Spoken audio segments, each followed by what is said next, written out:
Uh-oh. Uh-oh. Oh! Hold on. There we go. Hello. Hello, hello. Hold on, we have to wait and see if everything's working first. Hold. Hold.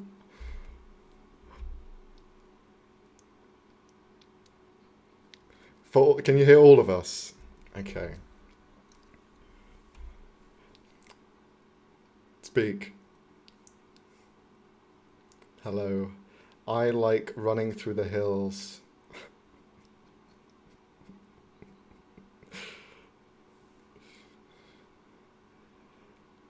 Frolicking through the flower meadows. You can't be heard.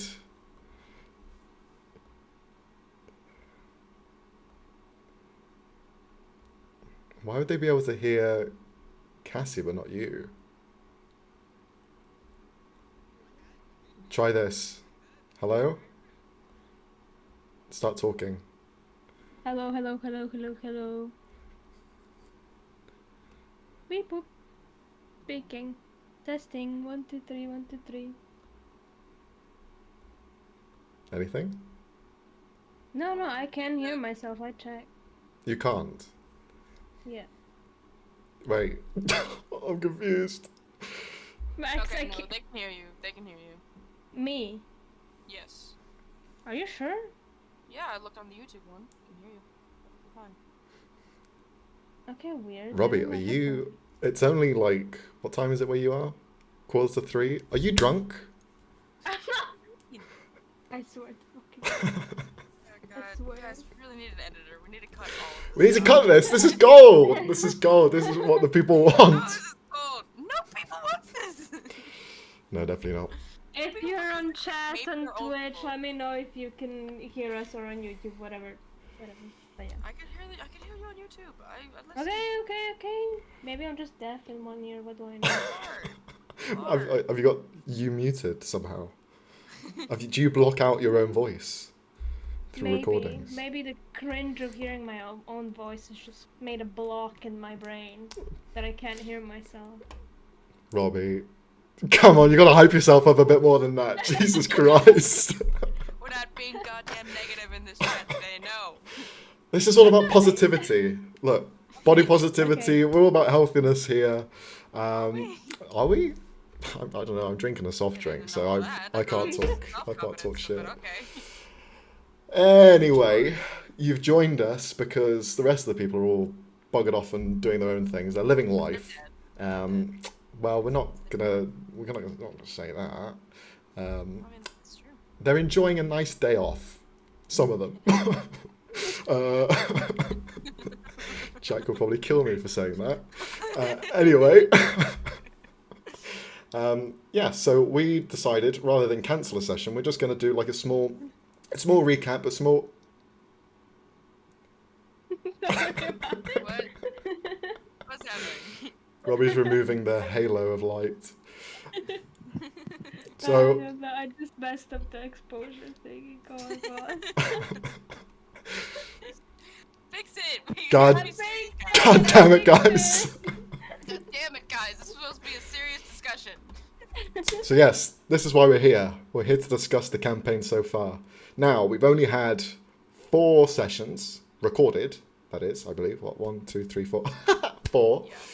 We've had 4, but we've also had 3 session zeros, I believe. So we've had some time with the characters. So we thought we'd just have a little chat, a little recap, a little kind of roundtable discussion. Roundtable, even though there's only 3 of us here, so it'd be more of a triangle. I said this joke earlier.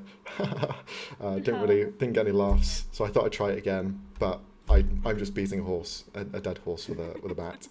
So, A horse, not a dead one, just a horse. I'm clearly not strong enough either. Confidence level skyrocketing downwards once again. Anyway, positivity, guys, positivity. Anyway, so what shall we discuss? One thing I wanted to talk to you guys about is what are your thoughts of the campaign so far? Because we've had just over a month of the campaign now. Is there any highlights that you guys have? How are you seeing it? Honestly, kind of mid. I'm kidding. I'm so sorry, Max. I'm sorry. Fuck Sorry. this. No, wait. It just leaves. Mid! He Mid! was joke, I was kidding. I was Fucking hell. kidding. I was, just joshing. I was making a joke. I've waited 10 minutes to start swearing because of YouTube and its algorithms. Don't make me start now at 15 minutes in. Oh. Being silly. I'm just being silly. That's okay. That's your opinion, Cassie. But also bear in mind that you are involved in a mid campaign, so you're part of the problem. Alright, yep. Run it back on me. I deserve that. Yeah. You know, just flipping it around, doing a reverse card. Oh my god. What is our friendship if not that? Okay, well, I think Robbie can give us a better discussion, honestly. So, Robbie, your thoughts? Fuck you. See, this is a part where I should decide should I continue the bit or continue now. I'm fucked. I'm like pinned. I put you guys as well Oh my here God. and here, No, so I'm Robbie, literally cornered Robbie, let's ruin like this. whole career. Ah. Let's ruin his whole career. Come on. No, but I'm genuinely enjoying it. I think we've already had a few cool character moments. I'm interested to see where it goes because I feel like we've had a few like little hints to what the campaign, like the overarching plot will be, but still it's very like you're keeping it very you're keeping us guessing. Oh yeah, Let's say. yeah. I like to I like to tease. Nope. You. I'm gonna ignore that you just said that. Not saying shit like that, Max. Come on, get with We it. talked about this. Ah, I'm sorry. You know, just a real quick, make a little side conversation. I was watching back some of our old, old sessions, and remember the 5-hour one where we just talked the entire time? Your intro to that was welcome. Well, and I was just like, dude, you asked if everybody was ready, and you started off with that.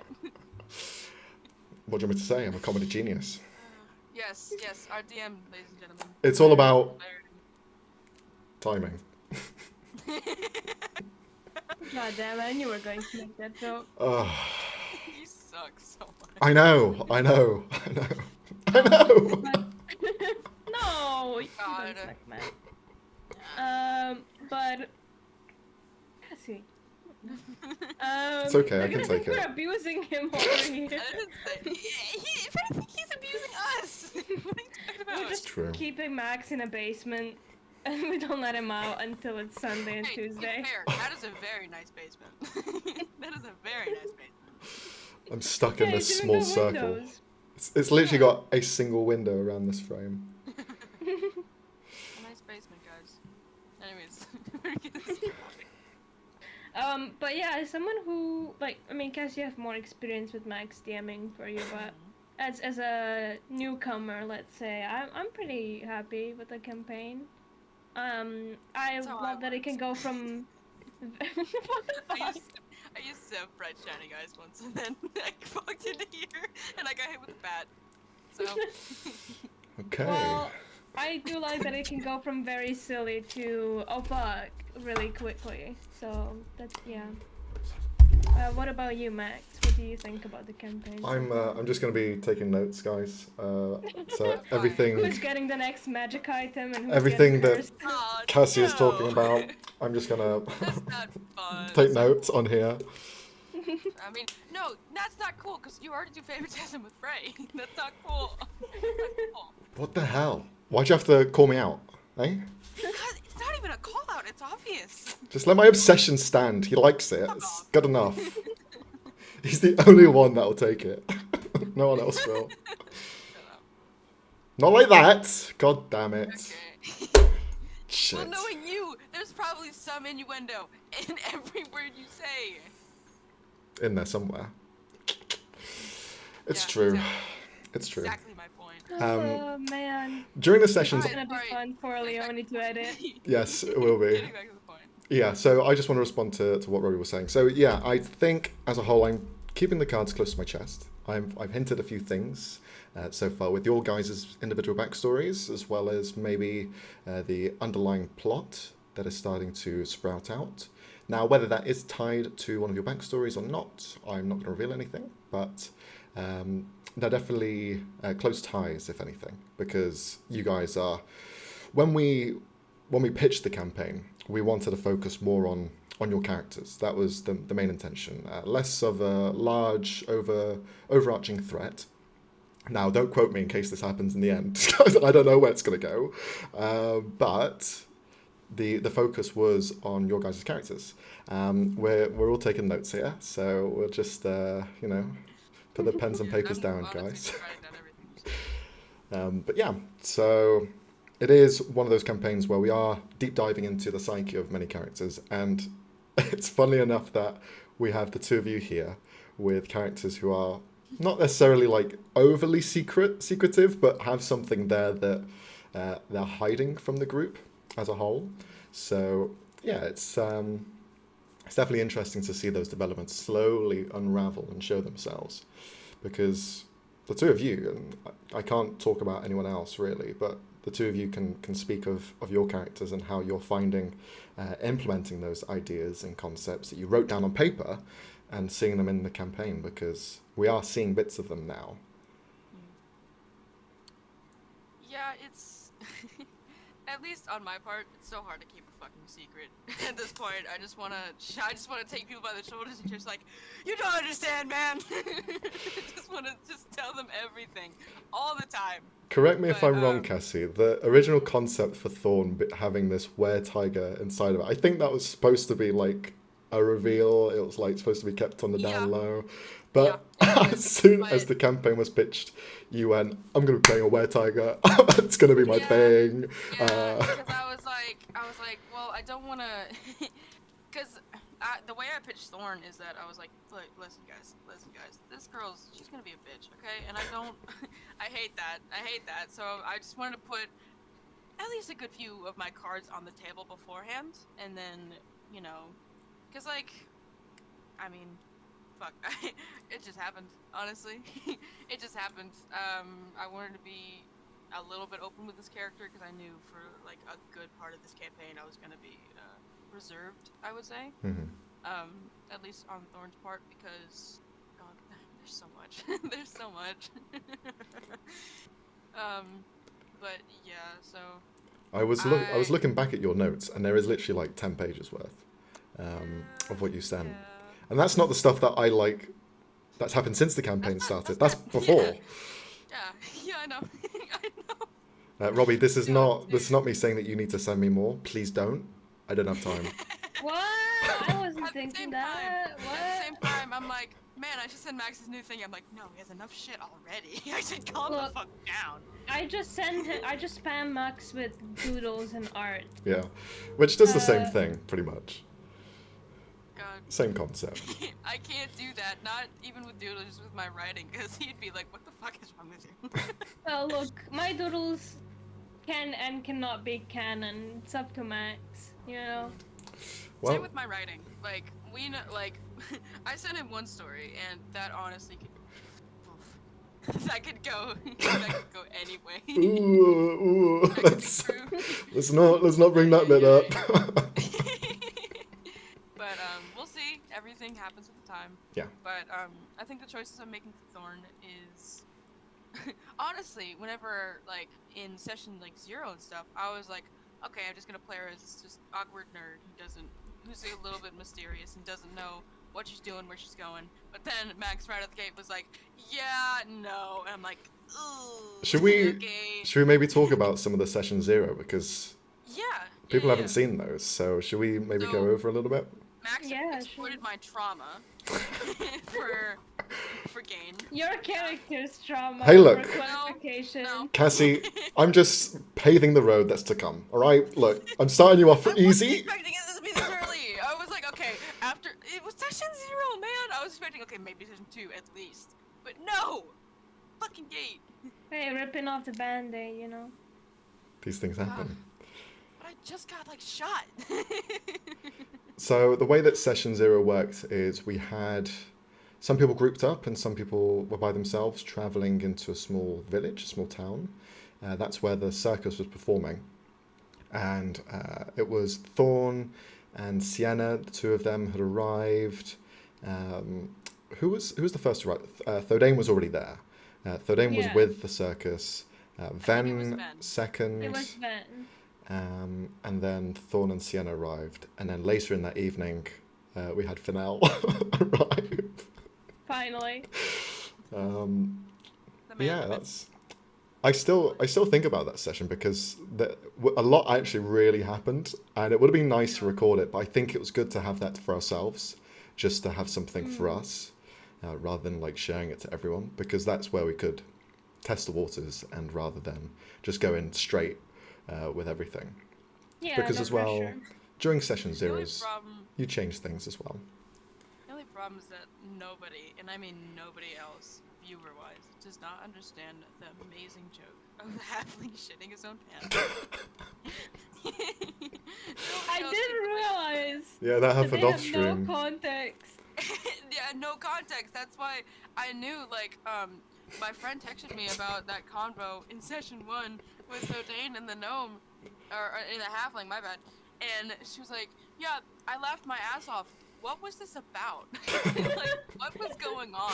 And I'm like, girl, I can't even tell you. So much shit happened, literally. The way our characters met as well Oh, yeah. was very Unconventional. unorthodox. Yeah. Yeah. Essentially what happened, I mean, this wasn't what the What's fuck is going happening? on? Yeah, I was about to say, The like, The rapture is taking and you. dude, I feel honestly Hold on, I'm ascended. gonna Don't pull- go! Oh, my eyes! I'm cosplaying I'm the light blind. at the end of the tunnel, bro. Which is what Ben How does did you- Bruce. Jesus Christ. Anyways, By your there we hands? go. Maybe. But Yeah. the way the characters met was so Dane was investigating like a local thief of some kind, or somebody stole something, Yeah. as far as I remember. And he ran into Ben, and they just had like a small pleasant conversation until they noticed a tall figure, like two people on stools in a trench coat type of beat thing, chased after him, and then Sienna and Thorn were there and somehow got involved until like 5 seconds later everyone was pointing their guns and knives at each other. And Ben had to be like, guys, how about we like don't, Can we you know, not? Can we not, guys? can we not? And then the halflings should then piss their pants, that were in the said trench coat who belonged to the circus. That you know, as a viewer if you watched the previous episodes, but yeah, Yeah, shit One of stain them and cum was- stain. one of them was passed out because Thadane casted vicious mockery and said "you wanker," and that was enough to knock him out. Oh my And god. he shat his pants from that as well, from that encounter. And now it's too dark. What the fuck is going on with my camera, bro? I swear And I to will God. say, just a tiny correction. The reason we got involved was because they stole from me. Yeah. Yeah, You don't true. They steal stole the dagger. From Thorn. You don't steal from a fucking psychological fucking. You don't steal from that. You don't steal from a crazy person, okay? Because a crazy person, The crazy person steals from you. yes, that's a rogue. That's why I am a rogue, guys. But yeah, that's how they met. That was the first meeting. It was not your First typical. impressions. Yeah. Always count. What were your characters' first impressions of each other, do you think? Because to paint the picture, we had Thorn, a blade out to one of the halflings. Thodane's character holding a gun to Thorn's head, and Sienna pulling out a dagger or a sword around It was definitely Thodane. the Office meme where they're all having the guns pointed at each other. Yeah, The Spider-Man meme. and Just then there's Not even Ven. Ven just like worried. I just wanted to go to the circus, man. that was literally his thought. I was like, I just want to go to the fucking circus. What the fuck is happening? Honestly, I think in that whole sequence, I think Thorn didn't even notice Ven because she was so, Out of your field of view. Yeah, and like honestly, she was on the edge of a nervous breakdown. So give her some credit. Which later but, transpired into something else. Yeah, later, I think from what she remembers of, what happened later in the session and the morning after, I think she saw him more of as like a, not necessarily, how do I put this to where Robbie won't yell at me? I would say not necessarily, guys, stop looking at me like that. I feel on the spot now. Don't worry, you can whisper it to me. Robbie won't hear. Shut up, Max. Don't make me get. Never mind. Okay.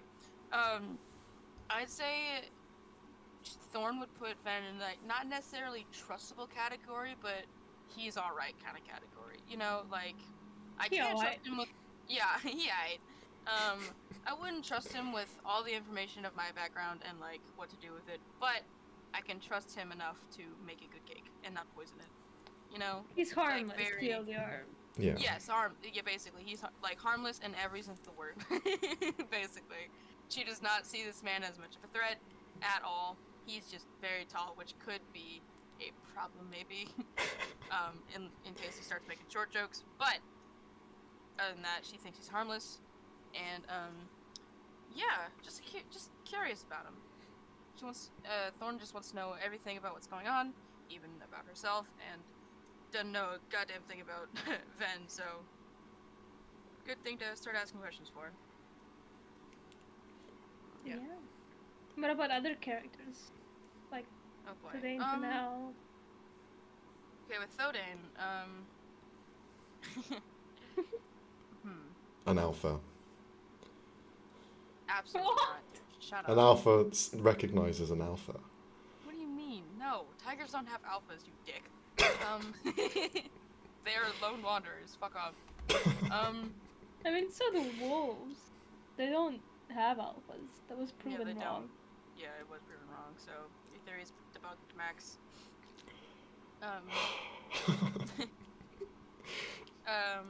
Fuck. What was the thing? Oh yeah. Okay. Thodane. She did not like him.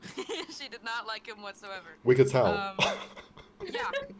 But whenever like she realized the word detective and what it meant, and she was like, okay, maybe he can help me out with my situation later down the line. And then obviously, also we should just tell you this. So later during the session 0, Thorn did have a mental breakdown, and she transformed into the were-tiger. So yippee, that happened. And then the next session after that was them trying to console her and try to get her not to kill anybody, which success. Success, guys. She didn't kill anybody. But so after that, and I think there was just like oddly this level trust, or she knew he was smart to an extent. Like she knew he knew things. So she was like, okay, maybe I can put a little bit of my trust into him to finding this guy, because I don't know, because he's capable. Yeah, he's capable, exactly. That's Thodane. Fennel.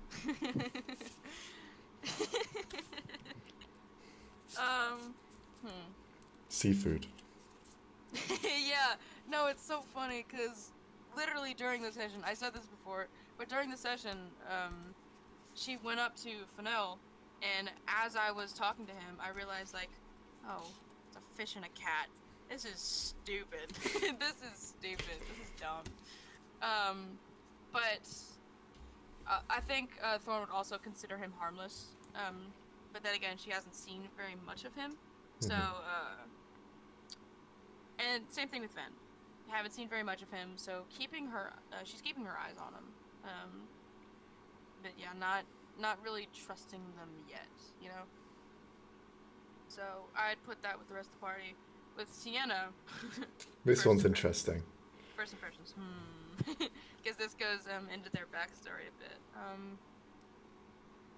Well, I had this thought that whenever Thorn woke up from what happened, Sienna was immediately in her face, like, just firing off a heap load of questions, and Thorn's not even being able to, like, comprehend what she's saying to her. Are you ascending again, Robbie? Yeah, they're I ascending. don't know what's going on. My blinds are down. What is happening? Is this thing doing it automatically? What the fuck?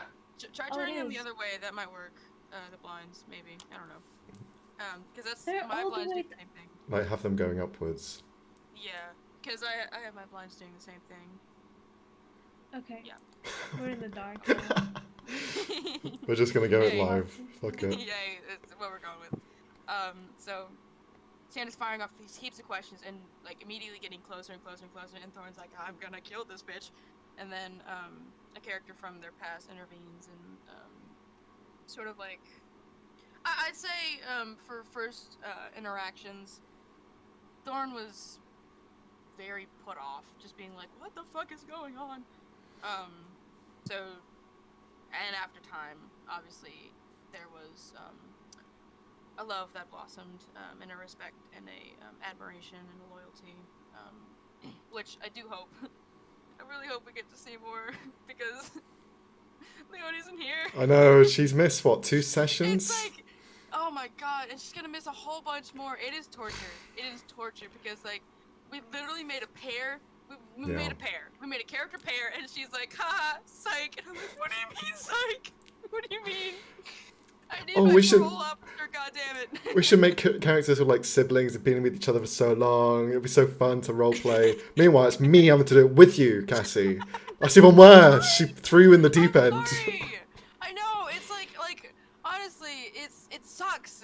It sucks I know. on every part of this. If I were you, I'd also hate talking to me because I could talk to Leone instead. I don't hate talking to you. It's just this situation is awful. You know.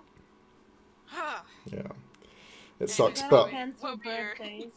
the little bit that we did see of your guys' interaction is quite good because during the session 0, when I was going to say ape out, is there another way to like describe let the cat out of the bag? I guess is the better way to describe it for when Thorn changes. Your music. I wrote a little Oh, there note you for go. myself whenever I started. I'd say, whenever I really like, whenever I enact on the Were Tiger 4, I'm say I invoke the tiger because I thought that sounded cool as shit, and I'll do that for later sessions whenever I do that more. But that's how I like to say. Well, you could do the. Tiger was It's cool. morphing time. Tiger. Tiger. You say like you poke the tiger, you know. Yeah. The tiger was poked. But anyway, like when that happened and you kind of lost control, you were in that dark place again. Something we saw in previous sessions that was streamed. It was quite interesting because the fact that Sienna would go out of her way to not harm you, but rather to try and console Thorn, whilst trying to dodge your attacks as well. Because in a mindless rage, as an animal like that, you didn't see friend or foe, so it's just whoever was closest you'd try and tear apart. And yeah, you got very unlucky on the rolls. Yeah, no, honestly, those rolls were very poetic, and Yeah. I'm glad that I rolled so shit because I didn't want to hurt Sienna. I didn't want to hurt anybody else. It was like very peak poetic. storytelling moment. Like the dice just fell in the right way.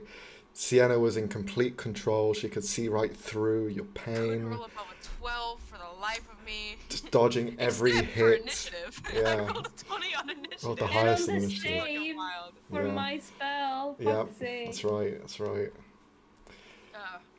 Yeah, that was good. And I did like the reactions of the other party members Hmm. with Thorn, because Thorn was just like bad kitty, or that was also Ben. Ben was like, "Good kitty." good Yeah. kitty for the charm person thing. I thought that was hilarious. Very well done. And then what did shock me though was that whenever she reverted out of that form, everybody was like, yeah, we're gonna help you. I'm like, I don't know you. Yeah, like, super who are you supportive. people? I quite like and that it was moment like as Why are you well. in my house? I want waffle fries. exactly. I want waffle fries. But it's it was definitely like, I'm not gonna spoil a lot, but Thorne had never experienced anything like that except from Sienna and like characters from her past. So she was very shocked in the morning where everybody was there and she's like, "What the fuck's going on? Who are you people?" Um, but yeah, like I think I do wish that session was recorded because it's probably like one as like so far one of my favorite moments. Those two sessions, favorite sessions of the Whole campaign. whole campaign so far. But then we'll have to see. Yeah, We'll they, see what goes on. there were definitely standout moments. I will say that, like having, as you just said, with the consoling of your curse and everyone being so supportive about it, even though they are just merely strangers, was so nice. Knowing what, in retrospective, what Thorne had gone through, which we might see later down the road. Who knows? But yeah, it was very bittersweet. It was very nice. But it's a curse that Thorne is going to have to deal with, and it's here to stay, unfortunately, for better or for worse. So we'll have to. But yes, what can I? But hey, look, last session you managed to control it. So who knows? It was, yeah, it was in the fight. Yeah, it was. Oh, okay, yeah. No, I know what you're talking about. Yes, sorry. Mhm. I getting lost. But the tiger did call you weak, so Yeah. It has been a while. Yeah. So we'll see how that goes. And how about Robbie? What was your first impressions of the characters? Me or Vince? Well, let's say Ben. What was his perspective on it Vince. all? Okay, let me think. I think for Sedaine, at first it was like, oh, like he's on a right chat, you know, like he's just trying to do his job, whatever. Having a nice convo. But as soon as the whole thing with Thorne and Sienna and the halflings happened, it was like, okay, you didn't de-escalate the situation. In fact, you did the opposite. Because Ben's not big on like escalating situations or getting into violence unless he has to. Wow. So he was like, no, I don't think he was an asshole. He was just like, oh, this could have been handled better, I think. No, absolutely. Without people pulling guns and swords at each other. For Thorne, he probably thought that she was like, I'm so sorry, like a 15-year-old.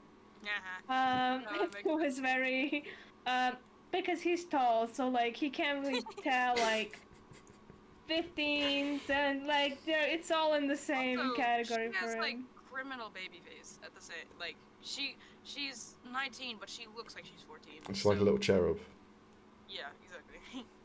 Yeah. By the way, I can relate to that since one of the neighbors, like downstairs neighbors, in my apartment the other day asked me in the elevator, "So you're finishing high school soon, right?" And I was like, "I'm 21 almost. I am finishing uni." My older sisters get the same treatment. My older sister's 25. She's having a baby, and she still gets ID'd whenever she goes to buy like alcohol. Oh my goodness. So I can relate to because it's not even like, I don't think she said you're finishing high school. Like, oh yeah, you're finishing high school in 2 years, right? And I'm like, 2 years. how old do you think I am, bro? Like, anyways, to get back on the topic. Hopefully she's not watching this, by the way. I don't think so. I don't even know her name, to be honest with you. I don't know any of my neighbors except the one who lives across. He has a giant golden retriever. But before I get distracted again, but yeah, he kind of thought of her like, oh, it's like an angry teen. I get her. Oh, that's a knife. Let's just calm down. So he was very much like, oh god. Two very confrontational people have just met each other. one is pointing a gun and one is pointing a knife.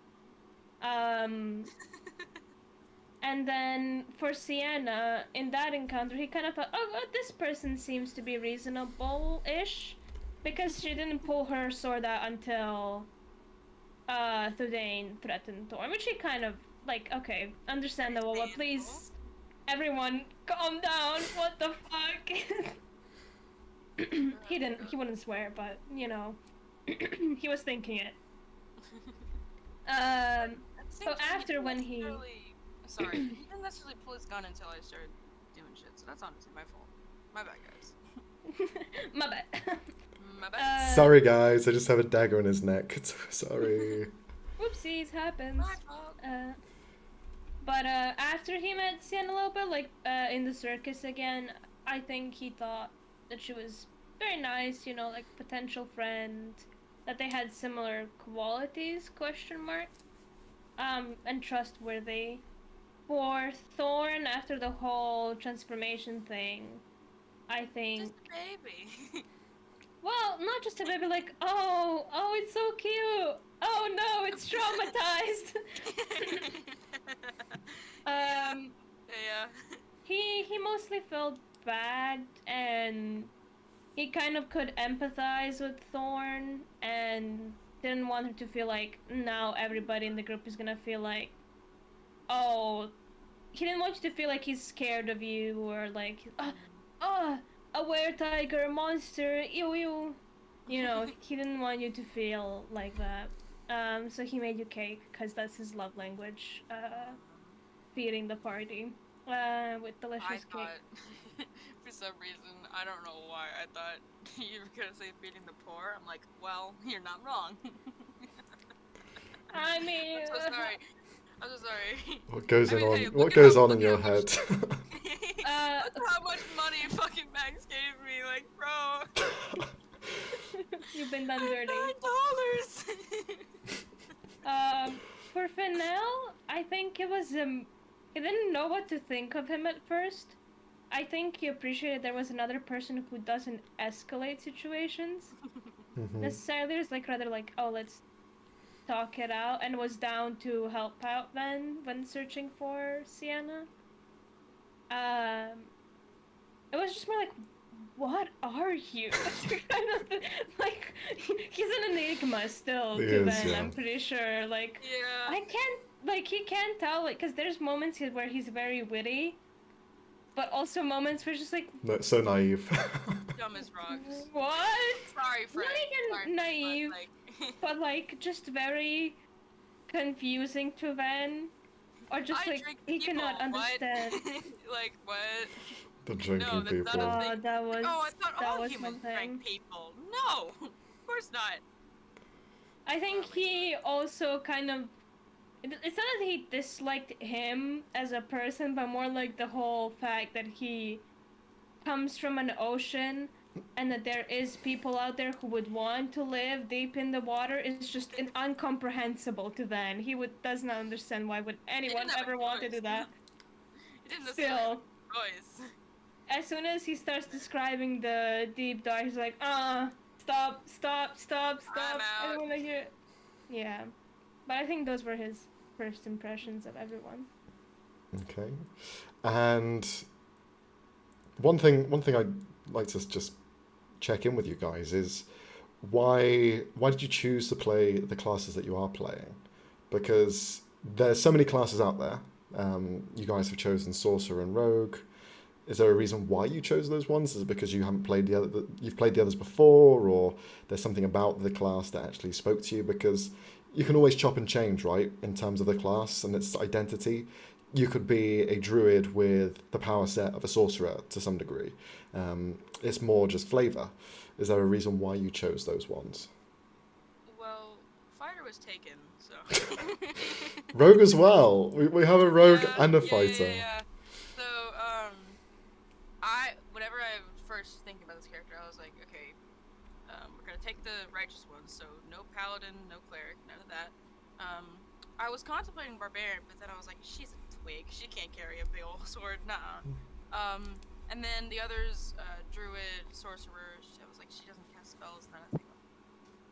I had narrowed it down to rogue and fighter. So and I might still do that later down the line, where I just add the fighter class as well. Who knows? But I chose rogue because it makes the most sense in terms of Thorn as a character. Because fighter also makes sense. She can like, you see how many hits they get in a turn later on in levels. Like, she'd be fucking bodying people like with one hit, you know. Yeah. But I think I can get that back with doing like sneak attack instead. And the beautiful, and I mean beautiful, subclass you gave me, which I love very much. What's it called? The Bruiser. The Bruiser. Where I could just, at third level, I could just start crippling people. I was like, oh, don't mind if I do. So hopefully I can get to use that more often in fights. Not on just regular people. I would hope. Someone just Out walks of up to you. nowhere. Oh, hello, there's Madam. Oh, What a granny! my asthma. Oh my god. Yeah, she just goes up to Fed one day and just dead legs him. His knee pops out of his socket. Jesus Christ. Oh my god. Why'd you have to be so regressive Don't say about that it? in front of my cat. How dare you? He's just bringing some blood orange chocolate cake. Can't be funny nowadays. Nobody can be funny. Oh no, he's dropped his cake on the floor. But I chose Rogue because, you know, she's very secretive. I'd say to an extent very mysterious. People, like, are very wary of her immediately right off the bat. She's wearing a hood. It's like, okay, she's probably trouble. Yeah. So, and I, to a degree, some rogues are like that. Not fucking Fennel over here, who's just happiness and rainbows. Like, what the fuck's going on with him? Yeah, especially after he drank Adam, bro. Yeah, like, Fucking hell. What's wrong with drinking people, guys? what do you mean? What do you mean? You said not to say shit that's gonna get us cancelled on Twitter. God What do you damn mean? it. God, have more context in the things you say. Oh my god. Well, I mean, that is the context. He drank a person. That is the context. That's exactly what Yeah. happened. Yeah, it was consensual. It was consensual. We hope. I mean, he signed a waiver. He was That's fine. it. Yeah. Once you sign We something, didn't you're see the fucked. waiver. Oh my god. Anyways, so I think that's why I chose chose Rogue. But I think the problem I had was mainly the subclasses for Rogue, because all of them, besides I think like Assassin, sucked. And I was like, she's not. I mean, she's a killer, but she's not like that. She's not like that. She wasn't any of the archetypes that the Rogue had. Like Arcane Trickster, she didn't know how to do magic. What? And Rogues then, still have like little subclasses, don't they? They don't have a lot. Yeah, they don't have many. well, They have a few yeah. more since like the additional things. But when you were describing your character to me, Cassie, when the first inceptions of Thorn, what I always pictured in my head was kind of like a southpaw fighter, like, if that makes sense. So someone who's backed up against the ropes, someone who's kind of got their guard up and just trying to like outbox anyone that gets near them. Whether that's the intention of what you were making, that's kind of what was going through my head with the description, especially when you have the were-tiger transformation, where you do end up in that kind of hand-to-hand combat, the skirmishes. So when you were And describing also- it, the subclass seemed almost perfect. And also, in the literal sense, it is like a caged tiger situation, you know, Mhm. where it's pacing around and it's like, like, strike anyone who steps near you, you know? Mhm. And, you know, swashbuckler, what the fuck, not chicken. No, I'm not picking that. I'm just not a fucking pirate, guys. Yar. Okay, why does it... Don't okay, have to be a that's pirate, but you know. It doesn't have to be a pirate. I know, But as well, that's how it's- I thought of it. It, you know? it uses charisma, and let's just say Thorn's charisma is not the No, best. I dumped that I shit. feel like is Fennel swashbuckler? For now, I don't know if he's actually told anyone what he is yet. I don't know if it's known. He said he's not a swashbuckler. That's what I Yeah, he's not a To swashbuckler. my knowledge. That's for sure. Because I thought it would fit him because he is a bit more on the Oh, charismatic because he's a fish side. person? That's racist. Wow. Wow. Where did that come from? I bet you eat sushi as well. What? Can't believe I'm it. Sorry. No, I don't. I don't Sorry. like sushi. That took a really hard turn. I apologize. But Robbie, now that the focus is on you, how comes you went for sorcerer for Ven? We haven't Best seen. class, you know. Fuck Oh, hell. fuck off. Are you one of them? You're one of them elitists. Fuck you, Uh, bro. I'm an avid wizard hater. No, I'm kidding, but it's just it's become a meme within my friends. Oh, imagine having to study to do magic. Lol, nerd. Couldn't be me. I was just born better, bro. Born with I was it. born like this, bro. Born this way, Lady Gaga. Yeah. Lady Gaga loves me more than you, bro. I mean, I've always in any kind of RPG setting, not necessarily D&D, but like any video game or something like that, I always like to be the caster and stay in the back, like magic, all that stuff, because like I can wield a sword in real life. I can fireball someone in real, I'll go with the more magical option, and probably not because I'm a wuss and don't want to be in the front lines. No, but I always liked more long distance. The other thing I like is like bow and arrow, but rangers in D&D Suck. They suck. suck ass. Like even with Tasha, I did play a Gloomstalker ranger, and I was just not having fun because they're like. I think they tried to have the best of both worlds by having them have magic and also be a physical thing. Yeah. But they got the worst of both worlds instead. Yeah. So I opt for more like full-on casters. I also like charisma-based characters, because I like RP situations more than Bye, guys. components. What did I say? What? Oh, I'm kidding. I'm joking. God, people can't have fun around here. Okay? People can't have fun. That's the message I'm getting today. Well, I'm trapped in a cellar, so I'm not having fun. But yeah, I mean, I just find the concept of sorcerer very interesting because your magic can come from anything. A few people have had to like try to convince me that like no, your sorcerer magic has to come from a bloodline, and I was like, haha, how about you suck my dick? No. I mean, hey, listen, there's not many better responses to that, except for fuck you. Because I prefer the idea that sorcerer magic comes from like something deep within, like a want or a need or ambition or some kind of event that more like you had the magic inside you the entire time. It's just something triggered it, and that's what's fueling it. Kind of, how in Avatar, Zuko's firebending for a long time was, like fired up by his hatred and need for revenge and whatever, and then he had to find a new purpose. And it was stronger.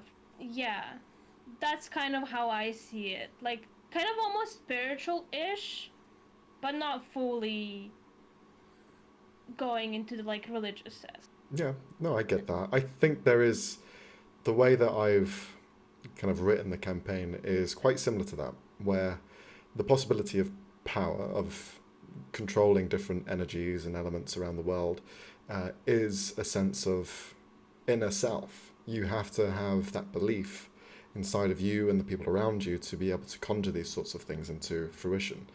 There are ways to work around that, of course, but something that we're seeing here now is in the campaign is we're seeing like almost parts of each one of that. We've got Ven, who has this inner power inside of them, which is something that they're possibly born with, or it's not really described or revealed as of yet.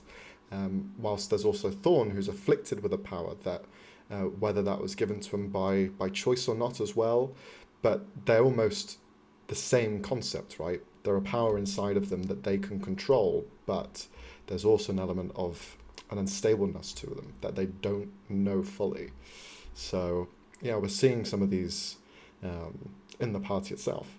Now, when it comes to Thodane, Fennel, and Sienna, they don't have any of that shit. So it's only Oh, you yeah. guys. I mean, fuck those other Yeah. guys. Yeah. I mean, the thing, how They I ain't on our imagine level. magic in D&D, like wizards take magic from the weave. I don't know if this is canon to your universe, Max, Yeah. but they manipulate it and use it, while sorcerers are more like wells of magic themselves. Like they are a part of the weave A beacon themselves. of, yeah. Yeah. Which I find interesting. It's almost like they're not learning to manipulate the weave, they're trying to control it so it doesn't like burst out of them and hurt potentially someone. So they're more learning to control their powers rather And than. where does Ven stand on this? Hmm? So where does he stand I don't in this? know. I don't know. Guess we'll have to find out. Oh god, No, it's I a lot think- of finding out with this group, and I hate it. I want to know now. I think he is definitely still on the learning how to control it side of things, because he didn't get a lot of chances to use his magic before in his life. Fair enough. Yeah, I look forward to seeing where the origins of your abilities came from. I know, but showing everyone else, that's the bit I'm looking forward excited to. to see where your origins come from. Did I ever tell you? I'll text you later. Never mind. It's fine. God, Like how he tell me. originally got his powers. Tell me. Oh my god. I can't tell you. It's I know. spoilers. I know. But I will text you what I had in mind. Sure, I've already got an idea. Oh, okay. Then I'm not going. I'm not going. Hey, look, you can send it if you want, but I've got an No. idea. Yeah, with all things now, when it comes to being a DM, you can always write the ending and the beginning and come up with the middle as it goes along. I'm someone who has an idea of the ending. I've write somewhat the middle, the end. The beginning's all you guys. You tell me where it starts, and perhaps that might need filling in or something slightly expanded upon. But in terms of going through your characters and then influencing them and put them into the campaign, I do like to imagine what a possible ending is. But that is always in flux. That always changes. It's never a definitive, because you guys have a voice in changing that. So it's never going to be pigeonholed into one way or another. Same with the outcome of it. But yeah. Real quick, I will say I have an ending for Thorn in mind. I honestly wrote this character with having an ending in mind. And if I don't get that ending, Max, I will pipe bomb your mailbox. Okay? Hey, yo! Stop. Damn. I'm kidding, obviously. Did Cassie just But say she's going to give me pipe? What the hell? Max. Okay. Anyways. I thought of this character for, I want to say, almost like a year before we even started, like half a year before we started this campaign.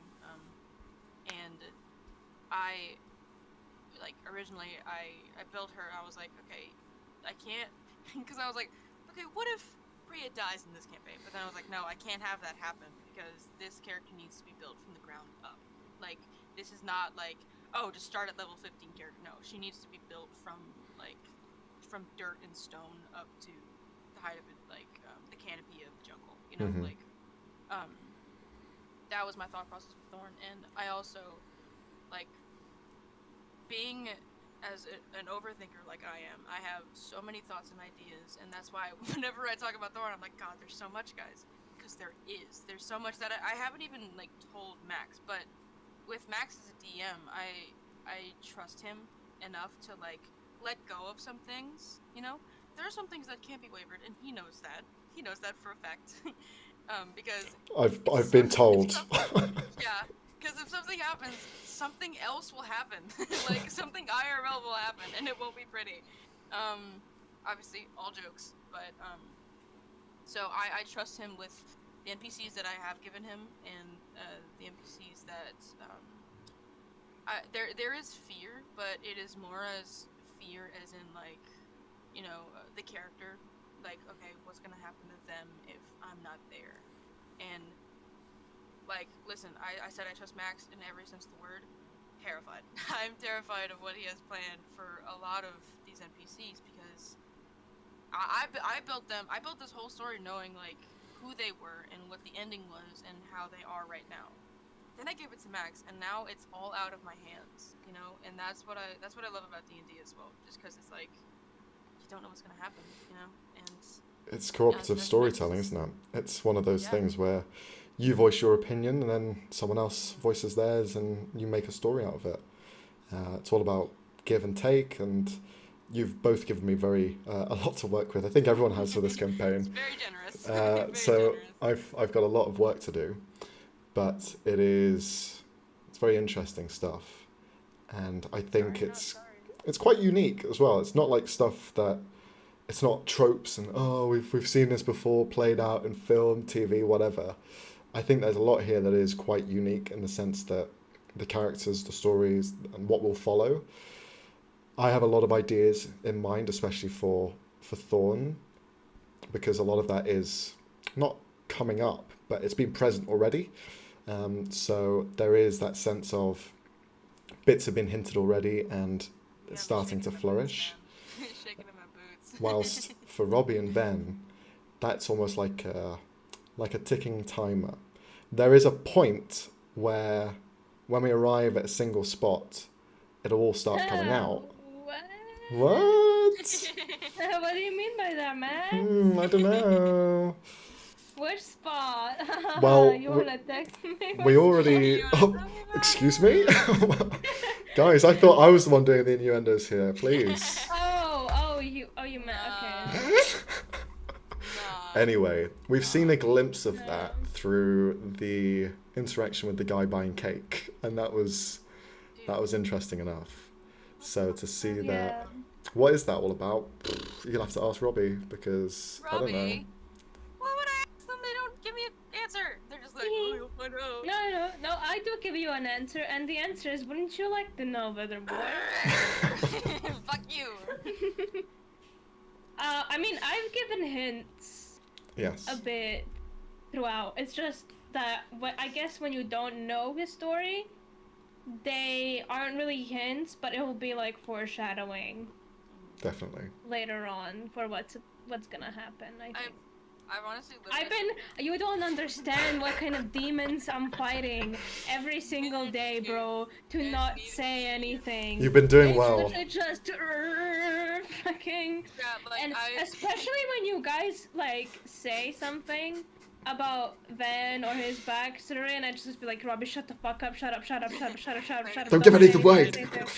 And I had to be like, yeah, ha ha. What?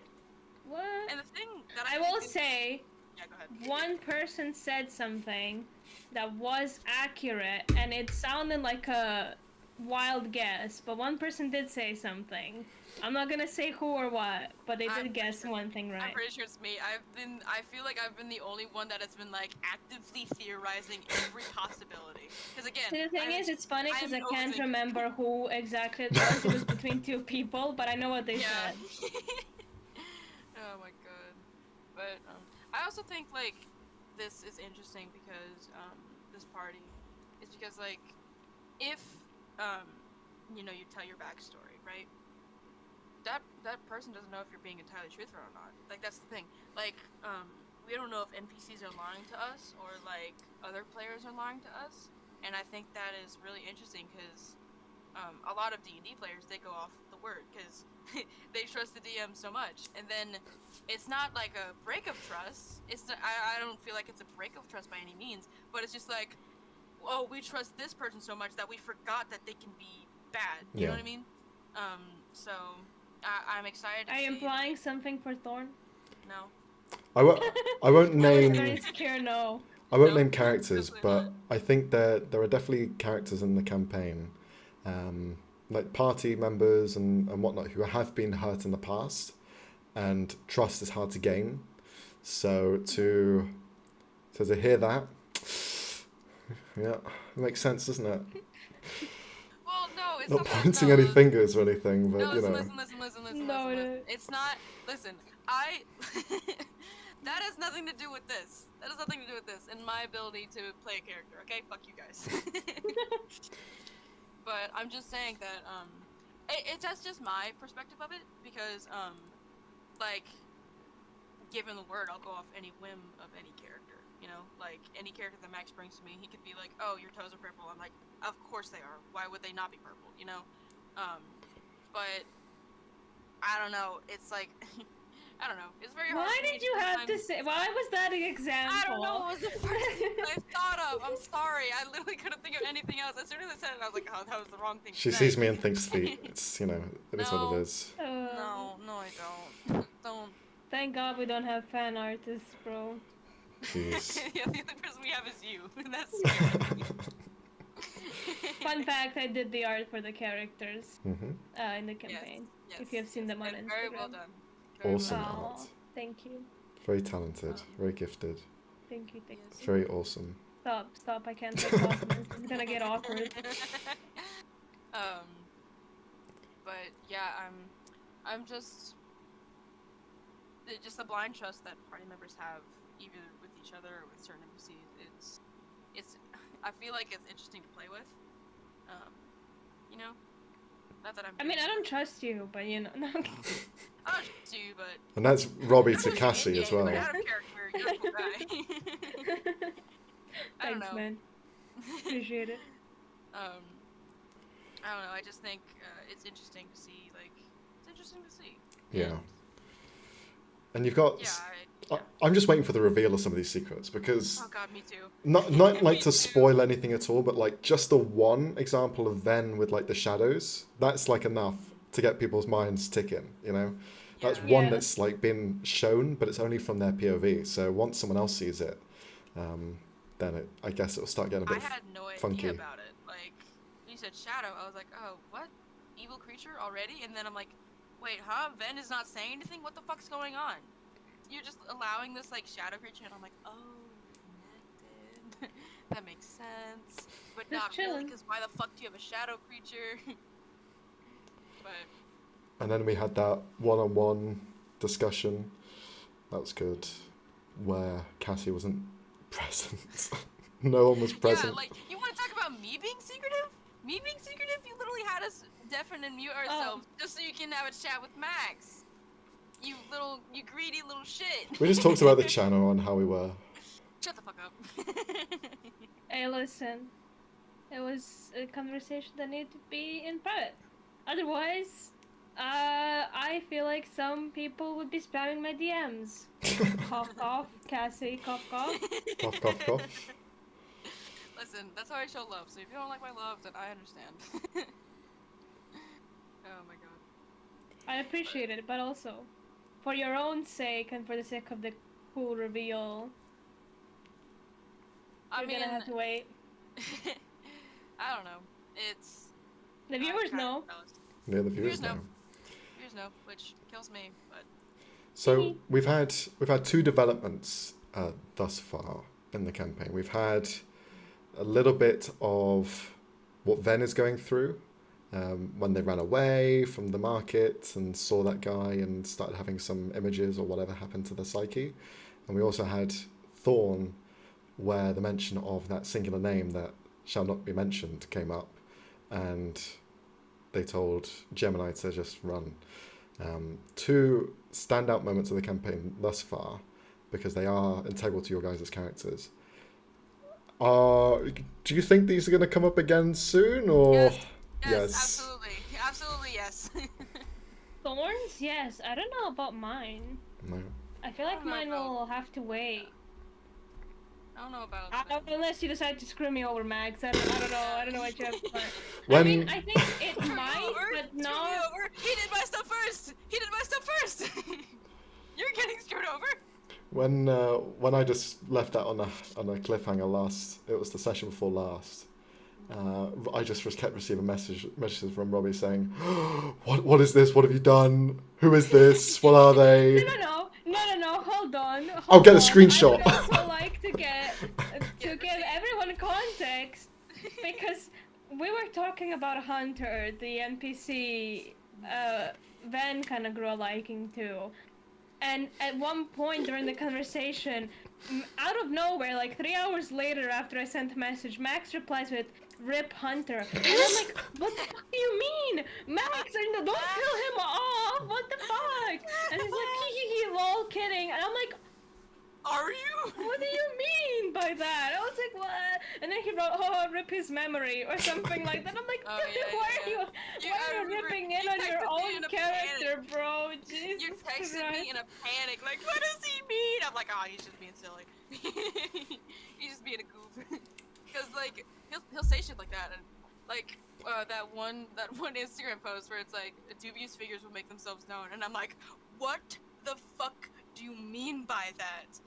Like I like, God, on the edge of my seat, and like honestly the thing with Gemini, I like, as much as a good moment it was for Thorn to tell them to leave, I really wish I would have made them stay, because I have so many fucking questions.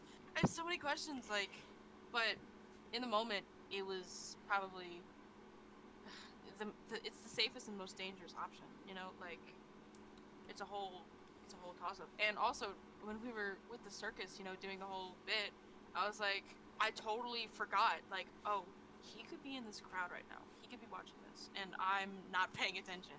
You know, like, I genuinely thought that whole episode was like that whole session was to you know, like, build us up.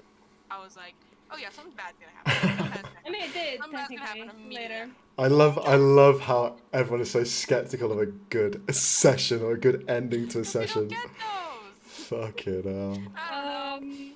But I want to say the moment I liked a lot is when Gildana comforted Thorn in the Only like because little you shipped alleyway. them so hard. No, but like, even if I didn't ship them, I think it was a very sweet moment, because again, in media we do get some more representation of panic attacks, but I don't think we get enough of how to properly deal with one, because usually it's just like, oh, the characters hug and like, oh no, you're okay, and then it stops after 2 seconds, and it's just like, that's usually not how it goes. No. But I like Gildana's approach for, like, especially the silence spell, and the whole like, get the fuck out, get the fuck out before not to Thorn, to the passerby or whoever it was. Yeah. But yeah, I like that bit, because at that point they were kind of like, bro, I hate you, I hate you back, but that was kind of like a more vulnerable moment between the two of them, I think, and it was very nice to see them awkwardly bond. But and it's also a good contrast to fucking Fennel coming up to Ben, who's having a mental breakdown and being like, oh, it looks like a fucking stampede of whales trampled by her. Oh, I love how he just says stampede still, you know? Slowest moving. They're probably the slowest moving, like, thing in the ocean. Whales. Like, there can't be a stampede. In a tight alleyway. It's fucking genius. And then felt more bad about the fish Ben threw up on than, like, to check up on Ben. He did his best, okay? I did. That was He funny. was trying. Maybe panic attacks don't exist in the ocean. If anything, I feel like they would more whatever. They would But, just inhale too much water and it'd be over. You're cooked. You're done. Well, no. It's stupid. Anyways, Gildana, that whole thing with Gildana, I really loved that moment, because I genuinely thought, like, whenever my first impression of Gildana was like, all right, she's cool, gonna stay away from her. And it didn't happen. I started stalking people, then she started stalking me. So there was that I'm about to blow your head off and I'm about to stab you sort of relationship. So it started off very rocky, but then it turned into sort of like, hey, listen, I get what you're about. Not entirely, but I get something. Mhm. And I think at this moment you just need someone to talk to, right?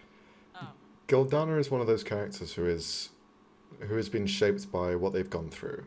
She is very heart on her sleeve, but it's covered up. The sleeves are tucked away, hidden beneath a very cold exterior.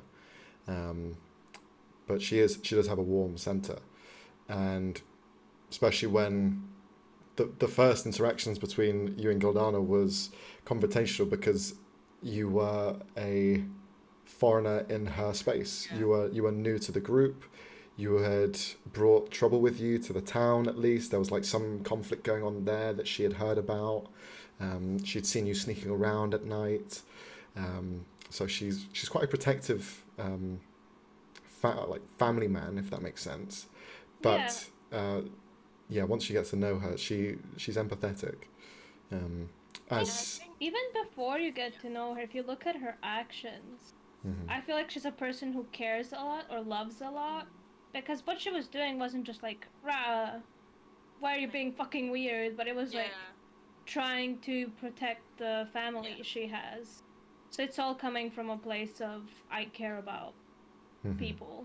And I totally thought, like, when Thorn sent Jim and I away and she was, like, watching, I thought there was definitely going to be a confrontation about that. Like they were actually going to get into a fight because, she was like, you sent my friends away, why'd you do that? You know, like, I don't know. But, that was, I just really like Gildana. And, I think she was a great, first character for Thorn to meet. A little confusing, though, because she's like, what are we? Are we friends? Are we something else? I don't know. And that was mostly because Robbie was like, kiss, kiss, kiss, and I'm like, no! The second interaction where they had the, I'm gonna stab you, no, I'm gonna stab you, I was like, just kiss already, what the fuck? Like, Jesus, all this tension, and for what? I'm kidding, I don't support violent relationships, guys. She's a very rock and roll personality. Yeah, definitely. And I think Thorn was truthful, is that she did want her as a friend, and possibly something more, but she's too fucked up right now. She's gotta, like, figure out some shit, but she does want to keep in contact with Gildana 100%, because she thinks, even though Gildana is, like, you know, very, I want to say, what's a word that's not innuendo? Someone won't laugh at it. She's very tough. She's very tough. And she's the first person that she's met that has been tough, but has also been somewhat nice, like Sienna has been to her. So she was very confused, very confused. But at the end of the day, she was like, she's somebody I can, like, you know, rest my head on if I have something going on, you know. And she was just a great NPC. I love Gildana. Rip. Stop. Oh, No. stop! Max is homophobic. You can't. Shut up! He's doing it to rile us up, Robbie. We can't be affected. We can't be affected. I can't wait for Pride Month, so every time you do something bad to me, I can just be like, Because it's because I'm gay, isn't it? Fuck's sake, I'm fucked. I'm fucked. Now you have to pay me $20. For every HP taken away. 500 Monopoly $20, bucks. please. Fuck. I'm gonna be screwed. I always think about these scenarios of like how characters would react in like certain situations, like playing board games or playing. Walking corn like cheats. we had two characters who would like rage quit, which is Thorn and Tadane. Yeah. I feel like Tadane would be like, no, actually on page 176 of the Monopoly guidebook, it says you can't do that. Verdane would be the power gamer. He would try and like analyze and try and get the perfect outcome by properly like assorting resources and putting them all in one place. We've talked about I feel like Fennel would win. Fennel would just like breeze through it. He wouldn't know how to play, but he'd end up winning. Yeah, like either based on luck or he would be very like sly about it, like he wouldn't be saying anything and would just win. And then I feel like Sienna and Ben would just be in their own little world. They're like, just chatting. If we were playing Monopoly and Sienna stepped on like Ven's property or whatever, because you have to pay them then. Ven would be like, no, it's okay, like you're all good, you can pass. Yeah, it's fine. But once I get the money, I'll pay it forward. Yeah, like you can give me like your cookie, it's fine. Yeah, Thorn's fully stabbing a halfling. It's the board is stabbed. That's it. Multiple It ends up holes. there's just blood on the board, and it's like, who was that from? And she's like, I don't know, and she's just like covered in Um, blood. I don't know what this game is called in English, but we have a game that's literally called, or translates to, Don't Get Mad, Man. Okay. It's like when you go with the little, what the fuck are they called? Little figurines across the board. Like you roll the dice, and you see how far you can move. And the point is to get all 4 of them of your color back, like around the whole board into the little. Sorry. Like, Yes, I'm pretty sure. yeah. I'm pretty sure, sorry. I have not met a single person who hasn't gotten mad during that game. So I feel like that would be a very funny game to play with the party having played the game, because I feel like Thorn would just we would lose all the pieces. She would eat the pieces. Are we gonna end up doing like a one shot where you guys play your characters and playing a board game? Is this what's been cool. playing? That would be so fun. That would be. One thing I did. One thing I did with my party was we were thinking of doing our characters playing Minecraft, and we actually started a Minecraft server and play as if we were in character. That would be very funny. Fucking hell. But I can just imagine the hijinks. yeah, then we just go around picking up flowers. Meanwhile, like in the background, Thorn is screaming, killing every single skeleton creeper on site. Why do I keep dying? You're not wearing any armor, but I have a sword. No, girl, no, babe. It doesn't work like that. It don't work like that. Here's another question. What theories do you have for the other player characters outside of your own? So this would be Thodane, Fennel, and Sienna. What sort of theories have you guys come up for them? Do you want to go ahead, Cass? Oh, okay. I know what I have for Ven. I have a lot for Ven. I say it. Well, for Ven, my main running theory, and this is genuine, is that they are either run away from like a strange marriage, maybe divorced, something happened with the marriage, they were gonna get married, ran away, something like that. That is my theory. Like, because like I remember Robbie was texting me like, yeah, they have a ring on. I'm like, they have a ring? Okay, everybody shut the fuck up. You know what's the worst part? I said that during the character introduction, and then... I don't remember. No one remembers. Like, what do you mean a ring? And I'm like, yeah, it's in every single drawing. I have 2 of them. What do you mean? And also in the artwork that you did for the discussion with Dargo as well. Yeah, and like fucking... I mean, think that's when you noticed it. That's when you noticed it. That's when you were like, I have a ring! And I'm like, yeah! Clearly, here it is, Tia! Specifically mentioned a ring when we were talking, and I was like, okay, shit. So, that's my theory for Ven, is that ran away from home because they were supposed to get married to somebody, or they were married, or something like that. I know it's a bit loose, but that's my theory. For Thodane, I don't really have a theory. I kind of like know what he's about. His relationship with his sister is very concerning. Very concerning, because he's like, she's a bitch and I hate her, but I will do everything to save her from this. And I'm like, okay, I understand. That's just siblings. That seems to an extreme, you know? Because like, listen, my sister's a bitch, but I won't be like, I hate her so much, and I would rather see her die than do this. But I don't know. Hey, look, she dishes it out as well. That letter, she didn't have to say any of that shit, but she did. Yeah. It just feels like it's like turned up to the max, and I'm just like, whoa there, buddy. Calm down there. Calm down there, short man. Small man syndrome. But I don't necessarily have a theory. He basically put most of his cards on the table, I feel like. So, like, he has a mom who was, I think, he said something about being a guard or something. His dad was, worked in a brewery, and his sister is a cleric, or a paladin for, under Korthak. Yeah, that's his name. And he's just trying to, free his sister, like, of any, wrongdoings, so that's the extent. I don't think, and he just, other than that, he just went to school, and, like, apparently said no to the biggest, school ever. So I'm like, cool, this dude's got balls. Um, for for Fennel, God, my running theory is that he is he's not actually some sort of adventure or something. He's a runaway prince and from a fish kingdom, and he's just being nonchalant about a lot of things. And he's writing notes to maybe his like sibling or a lover or something like that to be like, this is what I found in the surface world. Um, but I the runaway prince thing is what I'm really clinging on to. And even when he reveals his backstory, I'm just like, so runaway prince.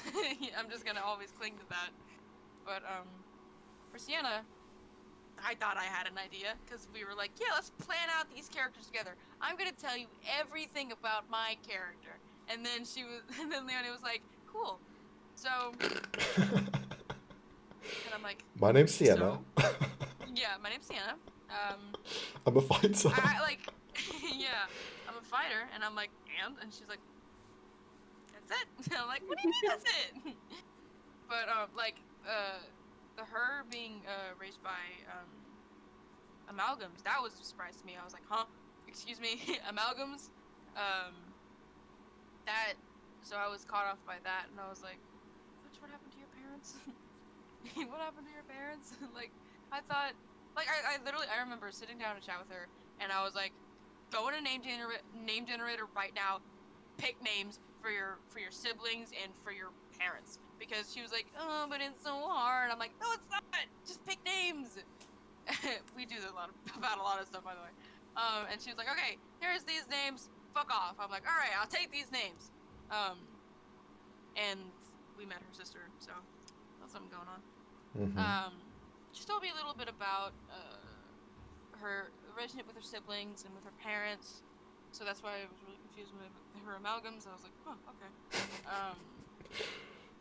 But no clue, honestly. No clue about what Santa's got going on in her past.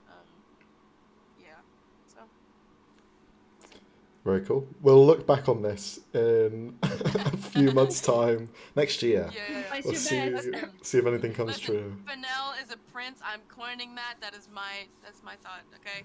Okay. If anybody comes back to this, I called it. How much money? What's on the line? I don't have any. I Shit. don't have any money. Okay. One dime.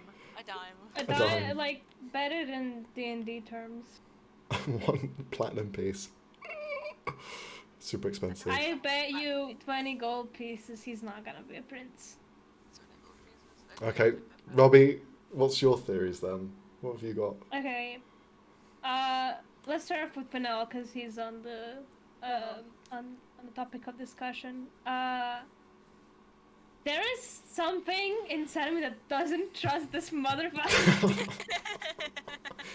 Like, I don't think he has bad intentions. He seems like an alright guy, but there's a part of me that, like, he's not telling us everything. I don't think he's necessarily lying about what he's doing, or he thinks that's the full truth, and the people back at, like, his government area are something's going on there. Like, I don't fully trust it. It could be that Frey was just like, huh, simple backstory, lol. Yeah. Wow. It's like, no, like the way I Maybe see he's just, like, you know, like, trying to bait us that there's something more there, but there isn't, and he's just keeping us on our toes. yeah. But I feel like there way- is Yeah, go ahead. there is something more there, I guess, because he can be sly when he wants to. Like, it's the thing of, I don't know if this is just like a player wanting to do their mechanic, but every time there is a fight, he leaves the group And sneaks around. and sneaks around, which is a rogue thing to do, and I get it, sneak attack or whatever. Yeah, like what you But guns rogue stuff. he can hide near the party, but he chooses to go around on the back. Mm-hmm. And why would they send a rogue or someone who's trained in, like, sneaking around and killing people quietly to be, like, to collect information about, like, they could have sent a scholar with, like, a bodyguard maybe. So why a trained rogue that can kill if he wants to? Hey, look, Tritons are weird, man. They do whatever they want. Could be a cultural thing. What do I know? Maybe they don't have scholars. No paper down there. What do I And know? from what I've seen of like a lot of phrase characters, and I think I've told this from him.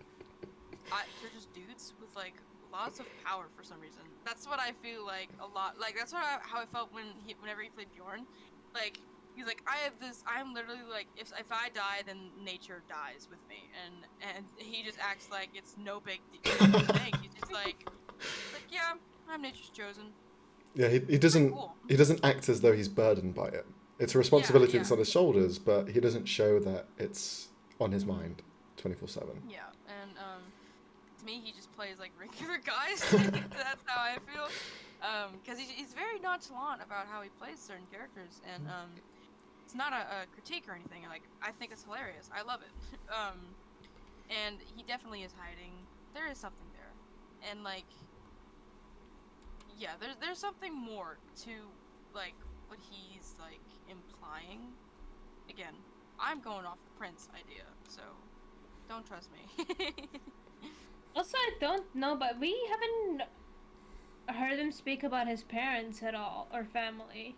Yeah. Because he did say he didn't have siblings, because he's like, oh, I don't know how that feels like when we're talking about siblings. And then he never mentioned his parents. That could be just because it hasn't crossed in the conversation at all. Or because he maybe doesn't have them. Who knows? Orphan King. We For love a D&D Sienna, character orphan, yay! We love an orphaned rogue. For Sienna, I am kind of getting the feeling that she was raised in a home of like kind of found family-esque. So she has a tiefling sister. She's a human / Asimar. I mean, I don't know if Ben would even know about that. Parents being amalgam, so I feel like she was raised in like with many different like races around her.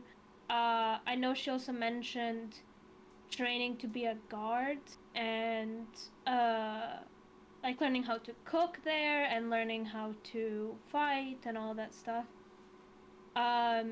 She does seem to have some kind of weird rivalship maybe with her sister. Doesn't like her that much.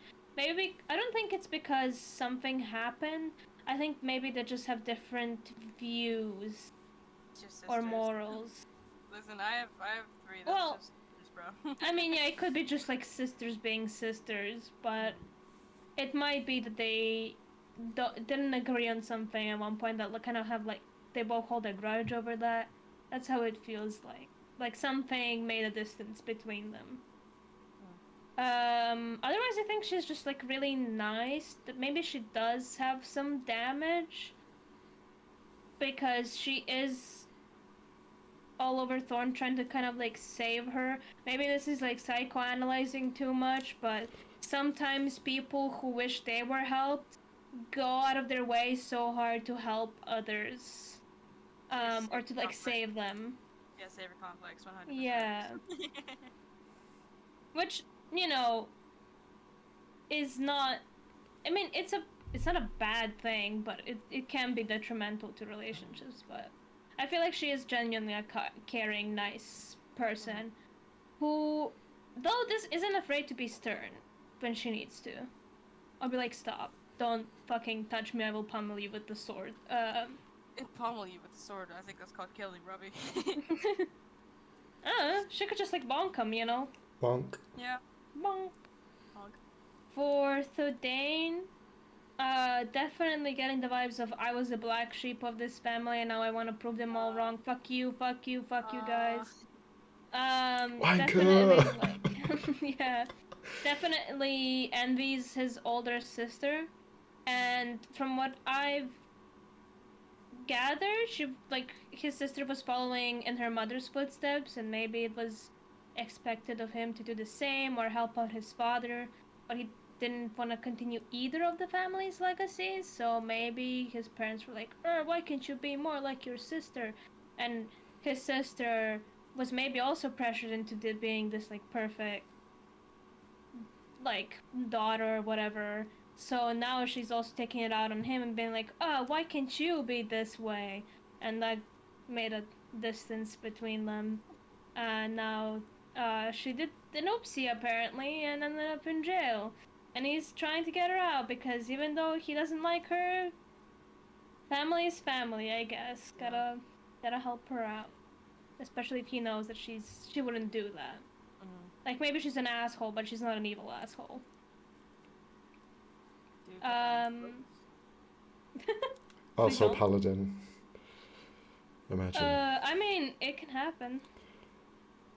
Uh, for Thorn, Hmm. yes. did not have a childhood, or had it for a very short time, where she doesn't really remember it much. Either abducted by the same person who abducted the Gemini, because I think that's what happened, or that's her dad? Question mark, question mark? I hope not. From the little context I've been given that I'm not gonna say, cause spoilers, but I think,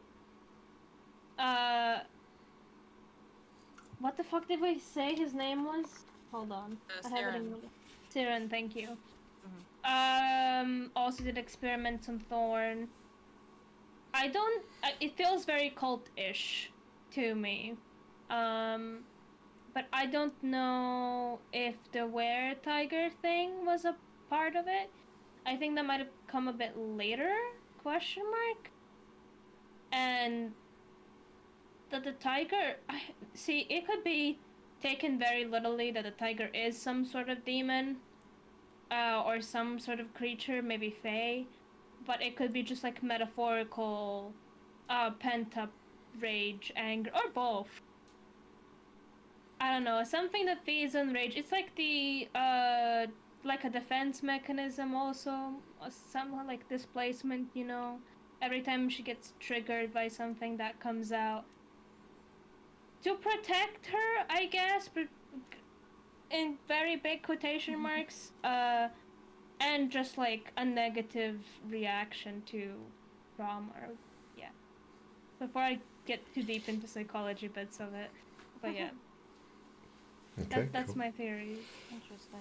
I like all of them. I think both of you are probably right and probably very wrong. I can't confirm nor deny any of that. So We'll find out. We'll find out. we will maybe find out. But yeah, it's always interesting hearing theories because I know, and you guys as your players, you know most of your backstories as well. There's things I fill in, but we know what the other people are theorizing, and there is sometimes a line of, yeah, it does sound quite similar, or that's a cool idea. Maybe I wish I did that instead. Yeah. There's always like these kind of thoughts go through your head, but I think what we have for your characters is pretty. It's pretty fun and interesting. And there is a lot of drama in there. Very, very rich picante drama ready to be squeezed out. So I'm really looking forward to that because I love a bit of NPC PC drama going on. So, and I will twist that knife. Oh dear. You can quote me on that. But Yay. yeah, On the record. so we are about what, an hour and a half into the stream now. What we'll do is we're going to have a quick break. We're just going to have a 10-minute break, and we're going to reconvene, and we might have a little bit of surprise in store. But we'll let you know when we come back. So come back in 5-10 minutes, and yeah, we'll see you shortly. Awesome. See you soon. Bye bye.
Hello.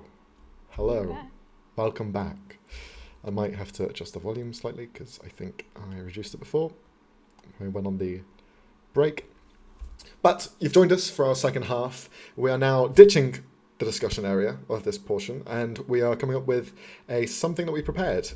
This is going to be a deep dive into the character's past. So we have both Robbie and Kassy here. The two of them will be giving us a insight and a look into what their life was before they joined the party and before the campaign started. So we're going to start off with Robbie. So, Robbie, if you could describe where we begin on this flashback, this retrospective on Ven's life. So, it's set within this small town, in this like small little humble house cabin, whatever you want to call it. One story, very much like everything in there has been made by hand type of thing. So it does have some like mismatching decor, or some things a little bit off, but it's still like very, very sweet and cozy.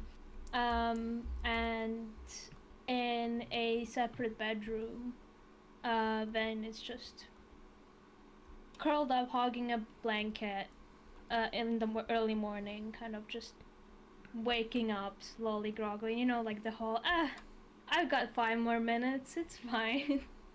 Kind of procrastinating on getting up maybe a little bit, as it's a cold-ish morning.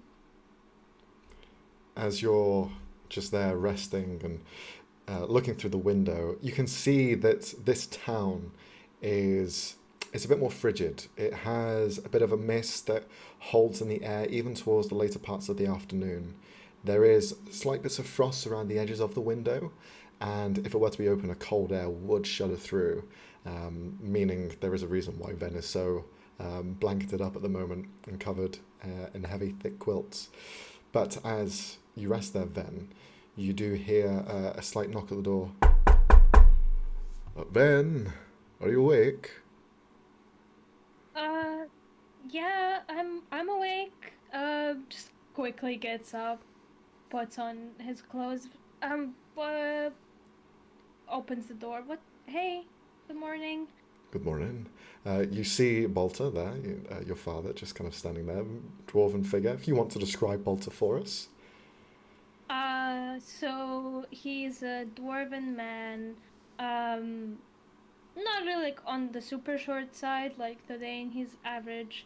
Has like a full beard and a mustache, and his beard is braided into like 3 different braids, and kind of longer hair in the back.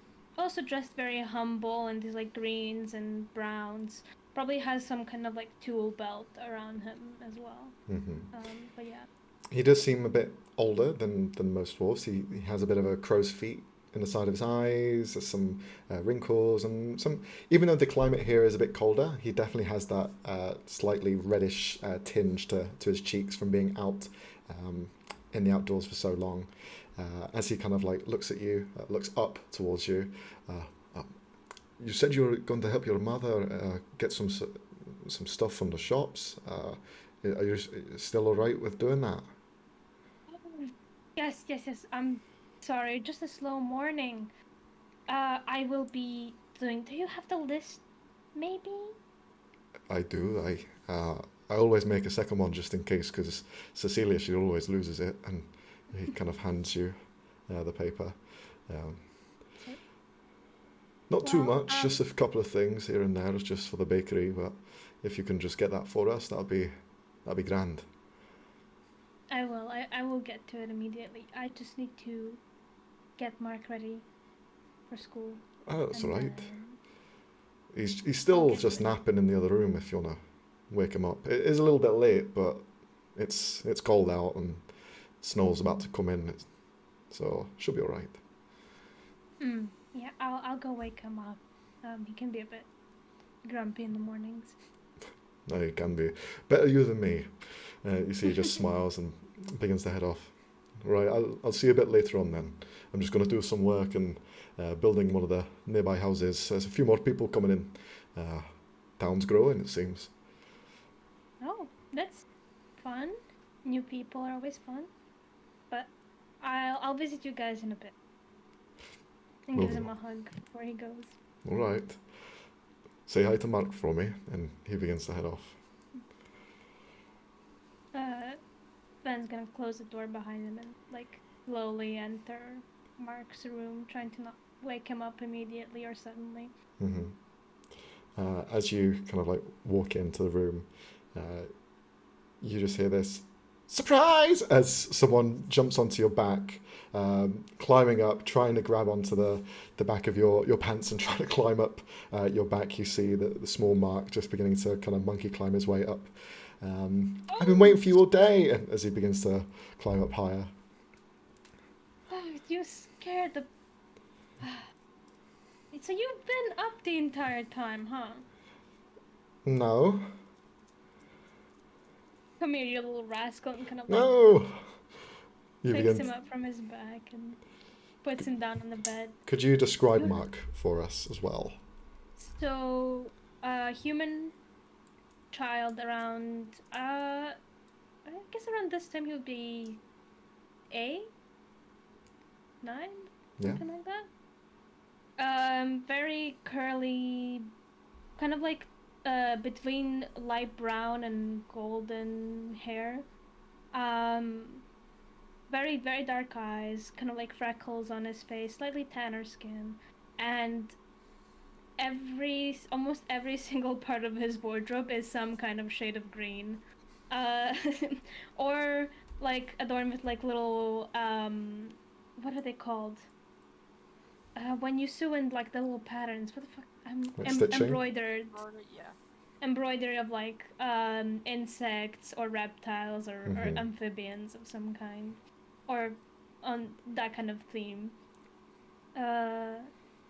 You, young man, are already late for school. No, but no, I don't want to go. You have to, Why? because you gotta be smart. I'm already What? smart. You are, but you still have to go. Please. Okay. Okay. Right. Now get dressed. I'm gonna make breakfast and I need to go run to the shops to help Mom out with more like groceries for the shop and the bakery. Okay? Okay. You see, he begins to like walk around and look for his Clean clothes. clothes, Oh, please. okay. Can't I just wear this? He points to his pajamas. No, you're gonna be very cold. It's almost snowing outside. I can take it. Mark, He looks up at you Warm- and he just gets a bit coy. warm clothes, please. Okay? Okay. Okay, I'm sorry. And just begins to get the clothes. Gives him a quick peck on the forehead and walks out to make both of them breakfast. Mhm. Packs Mark's lunch as well. As you head down to the kitchen, your father is no longer in sight, but you do see Cecilia there, an elven figure, if you wish to describe Would Cecilia they for at us. this point be their own house? Yeah, could be. It's up to you. I think they would be in their own house Gotcha. at this point. Okay, They're a bit older. so you don't see Cecilia down there, but you It's a prepare. one floor Yeah. house. There's only one floor. But yeah, heads down to the kitchen Hmm. to make breakfast. Mark heads out. You can see his clothes are ready, but he looks a bit scruffy. His pants aren't really tucked in properly. There's like a collar slightly hanging out. His hair's still a bit of a mess. But done. He just begins to like rush over to the table to grab some food as well. Ben kind of comes up to him, kind of like kneels down a little bit and like fixes up his little collar on his pant. We really need to work on that, but you're getting better every day. Am I? Yeah, of course. See, he just kind of like smiles and That seems to like perk him up a little bit. No, eat your breakfast and I'll quickly brush your hair. And he grabs like a little hairbrush and starts probably like pulling out like little leaves or whatever he has there for the day. Stay still, come on. He's trying to eat his You don't food at the stay same still. time, and it just like gets a bit everywhere. Ah. Just keep pulling his hair around. Eventually, you prepare Mark and take him outside. It's very frigid. It's very cold. As your father pointed out, it does look like the clouds getting slightly darker above. A snowstorm is incoming. But you also have the day to you. So you head over to the nursery school in which he kind of learns from. It's not a massive school. It's not something that's big in a small town like this. Just a couple of kids from different backgrounds that come here and learn through a very nice teacher. The teacher seems to be the alchemist of the local region. Their name is Ashrin. She is a human, female. She kind of middle of her life, not seen too much excitement. It seems her expressions are quite dull and very slow and in responses. But as soon as she sees the kids and begins to interact with them, you can see there is definitely a care that she has. And as Mark kind of arrives, she leans down, gives him a hug. Okay, come on, you should come inside now. It's getting a bit cold out here. And you just see Mark kind of like shaking a tiny bit with how cold it is. Be good, don't get into trouble. You see he kind of like turns around and gives a smile as he kind of continues to walk in. A smile that you've seen a few times. A smile that creates any kind of accent or mischief, I'm assuming. Definitely. Yeah. As you hand them over, you see she kind of like turns to you and begins to look at you. You're doing an excellent job, by the way, with Mark. He is doing quite well in his studies. Brilliant child. Thank you. I'm trying my best. I know he can get into some mischief sometimes, but he's still a kid. That's normal, I suppose. Exactly. And he's got the heart of a rebellion, so he is definitely going to strike out and do some major things when he's older. But for now, we'll keep teaching him basic math and then move on to larger things later. Yeah, gotta start with the basics, I guess. And how are you doing? How are you coping with everything? Okay? I'm okay. You know, preparing for the winter. But the baker is doing well and parents are alright, so I think I'm doing okay. I'm good. I'm glad to hear it. You see she kind of like turns around. Okay, I need to go now, but good to see you again, then. As she begins to head You in. too. As soon as she's gone, he's like, alright, scrambles and like dashes to get everything done for the day. First going technically back home to clean up the breakfast mess that it was. Yeah. And the entire house, and then eventually picking up all the things to go to the market to go over the list his mom gave him. So yeah, he goes to the market, picks up a few things, says a few hellos to people. During your commute through the market, you do see one person kind of stands out from the crowd, taller than most in this town, and the leader of this settlement of Lawston. You see the Goliath, Hill Goliath. So his skin is slightly more tinted in earthen colours, and he kind of like turns around, talks to some of the different people here, and then sees you. Ah, then, how are you doing? Oh, doing well. How are you, sir? I'm doing very well. Thank you for asking. I have been traveling around a little bit, the town. There has been some recent changes recently, and I just wanted to check in to see if you are doing all right. I'm doing okay. I've heard that there's some new folks coming in, actually. Yes, we have quite a few people coming in now, both from the wilds as well as from Leirons. It is expansion. Uh, People seem to like to be in the cold. I don't see why. I guess it has some of its charms, and hey, I don't mind more people to come to the bakery. Certainly. It definitely helps with the infrastructure, that's for sure. And people can taste some of your delicious cakes and pastries as well. Mom's trying out a new recipe, I'm pretty sure, so if you have the time, I we would can love hop to. by. Perhaps I might come tomorrow sometime to partake. And I am going to pay this time. She always tries to give it for free, but I will pay. I do not like receiving freebies. I see it as a bit of a no-no in the political game. So I will pay for every pastry, custard, everything. I'll pay for it. Just Oh, you reminder know of her. it. Yeah, she can go a bit overboard or a bit too insistent sometimes, but she's not doing it out of any, like, expecting anything in return, of course. I know, and that's why she's one of the good ones. And she brought you up as well, so you are like family to this town.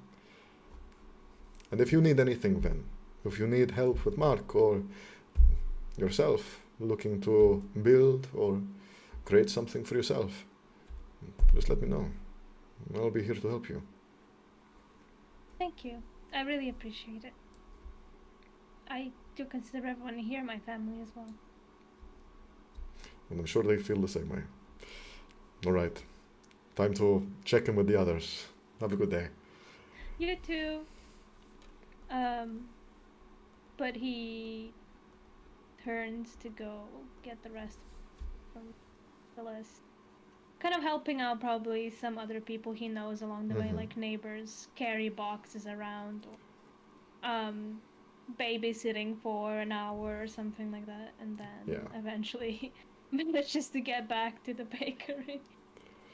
You can see the doors are open. There's no customers in at the moment. The front door, the front kind of entryway is empty. She's not there currently, but you know around the back there is a place to start making the pastries. So she's probably in the middle of it. You shout out inside. Then? I'm here with your groceries. Sorry it took a bit. Kind of got caught up in Perfect. things. No. Come in the back. Come in the back. I need them right now. Quickly rushes in, tries not to drop anything. His hair's probably like a little bit of a mess from like running around and probably the cold wind, but he, regardless of that, just comes in with hands full of groceries. Mhm. I hope I got everything from your list. Okay, you see she begins to look through it, and now you can describe what Cecilia looks like.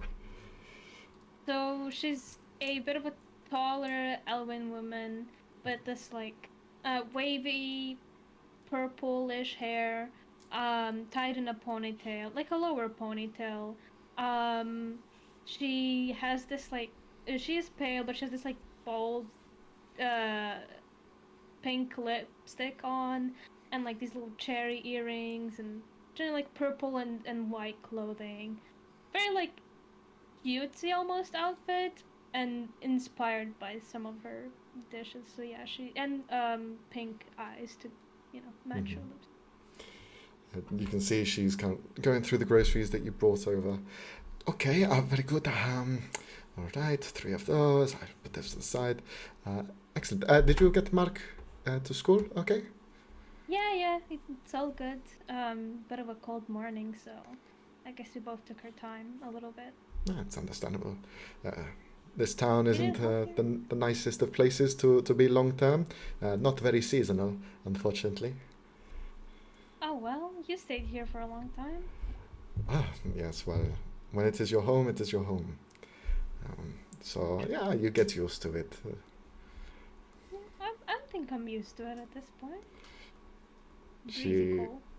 She kind of looks towards the large oven where some of the pastries are being cooked in, and she just kind of looks over. And it definitely helps when you have a large oven like that as well, because if I didn't, I probably would not be here. a large oven that smells really nice too, so that's a bonus. Definitely. Definitely.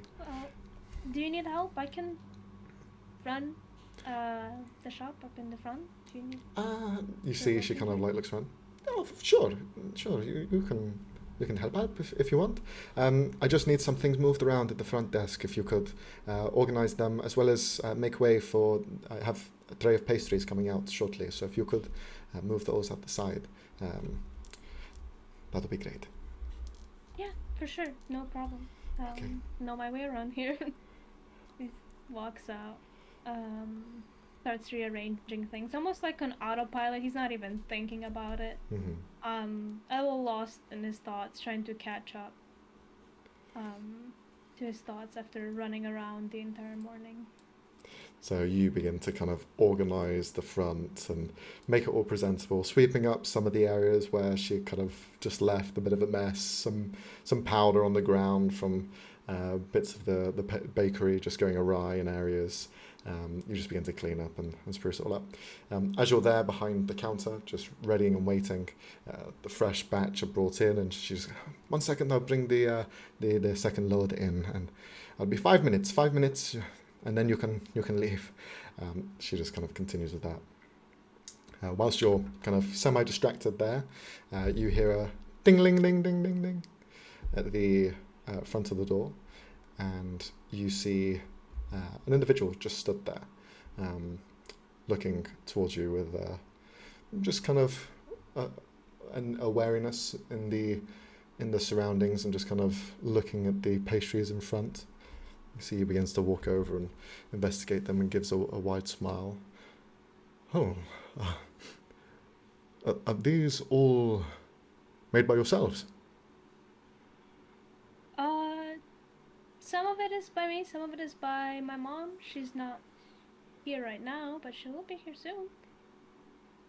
You see this individual, human male, looks to you and gives kind of like a wide smile. He looks back down at the pastries. Sorry, I just got distracted for a moment. I'll take some of these ones, please. Oh, sure. I don't think I've seen you around here before. And he starts packing them. No, I'm not from around here, unfortunately. Just coming for a quick visit. No, quite like the region, actually. It's quite a nice place. What do you do for fun around here? I'm trying to get an understanding of the surroundings. Fun. Well, if you're into that, I guess a lot of the kids sometimes hold snowball fights once the snow falls down, which is like 70% of the time here. You know, there's always can try our new goods here and there. There's the market if you want some more like homemade stuff. Honestly, it's a bit of a quiet town, so if you're looking for excitement, maybe not the best place to do so. He kind of smiles for a second and looks back down at the pastries. Oh, well, if I'm going to get in any snowball fights, I'll need to make some friends first. I can always conjure some, but it might be best if I make some first. I guess so. Yes. Well, is that all you wanted? Gives it a little He packed bag. kind of looks at all of them, and he points towards the chocolate cake. I do have a bit of a sweet tooth, so maybe I'll also get one of them. They're really good. And he pulls that one and starts packing it in like a little box wrapped up with a bow. Mm-hmm. I didn't catch your name. Oh, my name is Frederick. I am somewhat of a traveling magician of sorts. Magician? Oh, you might be popular with the kids. Show them up your tricks. Well, I can be, that's for sure. I can do the old parlor trick here and there. But I I dabble in some extra things as well. I teach Oh. and do a bit of everything. Like actual magic? Yes. Oh, I thought you were one of those, pulling a rabbit out of a hat magicians. No, not anything like that. No, no. They are much better than I am. I couldn't achieve anything that they do. You'll be surprised. Conjuration magic is quite difficult, so hats off to them. I guess so. What kind of magic do you do? Oh, I dabble in all sorts. Bit of conjuration, not my forte. Bit of alteration, bit of evocation, a bit of everything, really. And Ben's kind of nodding along as if he knows what that means. Yeah. Like, he kind of sees that and he just goes, well, just think of it as I can do a bit of everything. I've travelled a long time and I've seen some interesting things and, well, I can see there's a bit of a spark inside of you as well. I mean, I only know a little, and most of the time, it causes accidents more than any good, or rabbits out of hats, or anything like that. Well, we all have to learn some way. There's always going to be bumps in the road. You strike me as quite a forward person. So I think with some time you can master it. You think so? Certainly. If you have the right aid and guide, perhaps you could reach the highest heights. Oh, I don't know if I have the time for that or anyone to teach me, so. Well, how about this? I'm new here. I don't really have any friends, and I'm not really doing much else. I would happily help you and teach you some things that I've learned if you show me around. Oh, sure. No Why pressure. not? I don't want to get in the way of your bakery business or anything. It's alright. I partially run it. It's mostly my mom. You can see your mum just.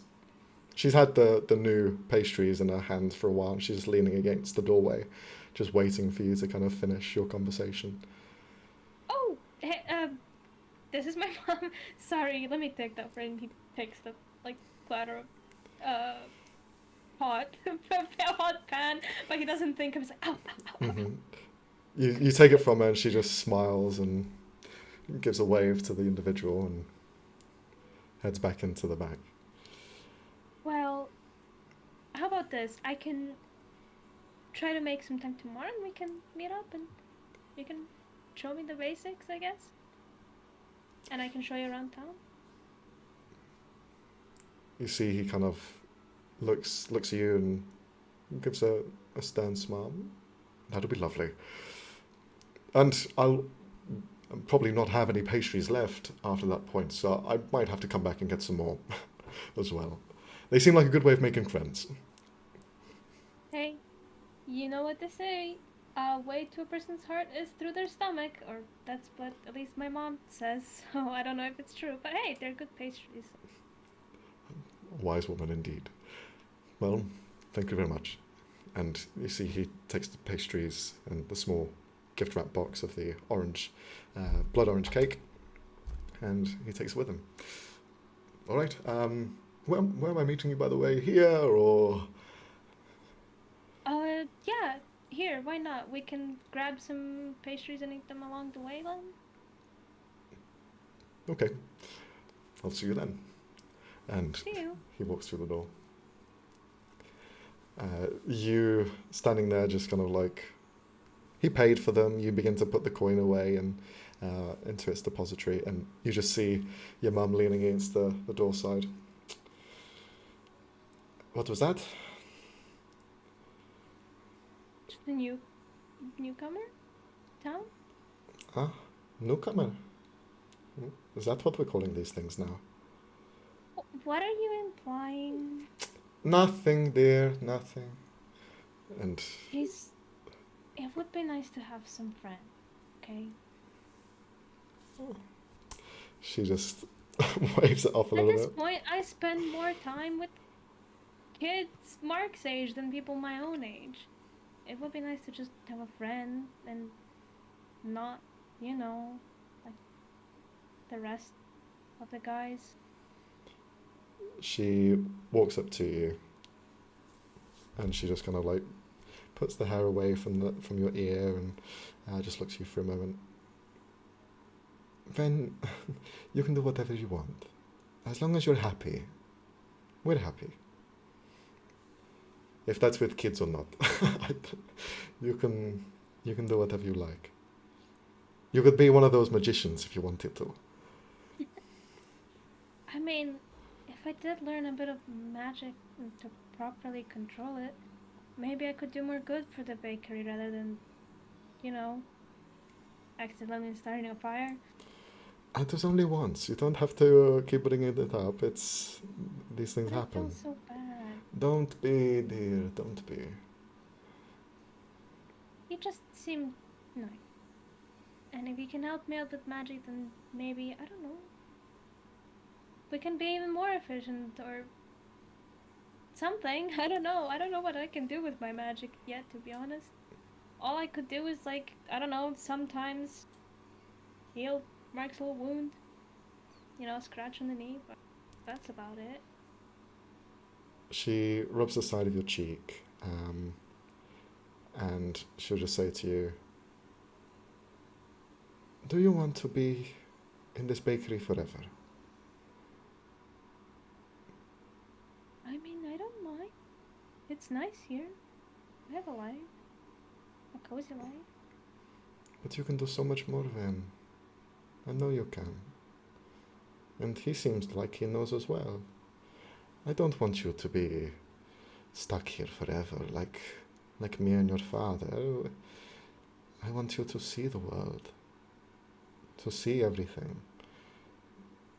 You can take Mark with you, you can leave Mark with us. We'll all understand. You don't No, have to be worried about us, the bakery. We can handle ourselves. I just want you to be happy. We all do. kind of places his hands on his mom's shoulder. Mama, you've taken care of me all these years. I want to return the favor, and you know I can't leave Mark. And besides, I like it here, and it's fun, and I like making baked goods. I want to give him the chance to grow up and do things I couldn't. I want him to have the world. You're such a sweet boy, and she just rubs the side of your cheek and gives you a hug. You're too kind for this world. All right, time for you to go. I can handle everything now. Just And stop giving out freebies. he's cute. What do you want me to say? He's a nice guy. He treats us nicely. Don't tell your father about that. Well, you can. I don't care. Alright, I won't, but no more freebies. Okay. Okay? Well, I'll leave you to it. I still have a lot on the to-do list for today, so... You do too much for everyone. Just go now. And she starts like ushering you out the door. Don't let me get the broom. I will. Alright, as he's kind of like pushed out of the store, goes back home to probably do laundry or clean up even more. Knowing Mark's room, it probably needs. You head back, and we'll kind of end that scene there, and we'll transition to another scene. Where do you want to take this next? So, fast forward, that would be a year later, maybe a little more than a year later, where Ben is kind of almost limping or slowly dragging himself in the almost like not a snowstorm, but a cold, snowy night. Probably has some wounds or bruises around. As he just plumps down somewhere in the forest next to a tree, still processing what happened. Um, Probably like mismatched clothing items, boot with a hole in it, and picks up a little bit of snow to put on the back of his neck to maybe just still help out with the wound. As he's just kind of trembling there alone. And in this middle of nowhere, alone in the dark, there is a silence, but for Ven, there isn't. There's almost this just sound that keeps building up in his ears.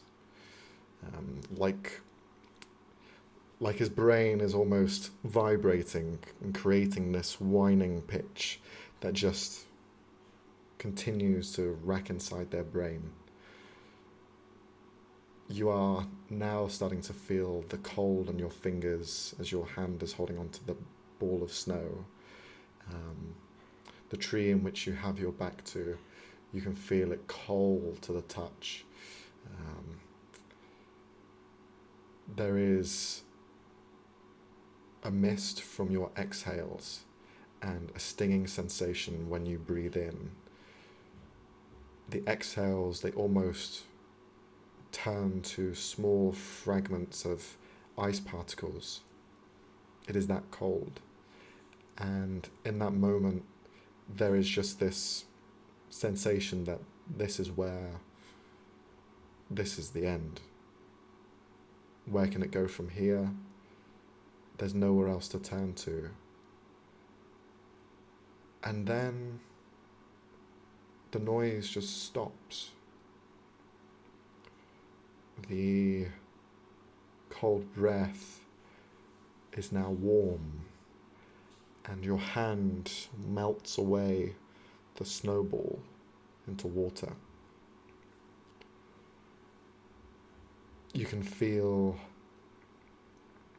this hand around your hand, like a darker shade. You move your hand and it almost echoes, delayed by 2 seconds, mimicking the same movement. Just wisps of smoke, dark shadow just moving back and forth. You feel it split out from your arm, as if itself is emerging from your body or from your shadow. And you feel the hand reach over to a wound on your arm and just holds it, and you feel it. You feel this shadow just hold over the wound, and it almost wipes away the wound, and the skin is now completely intact.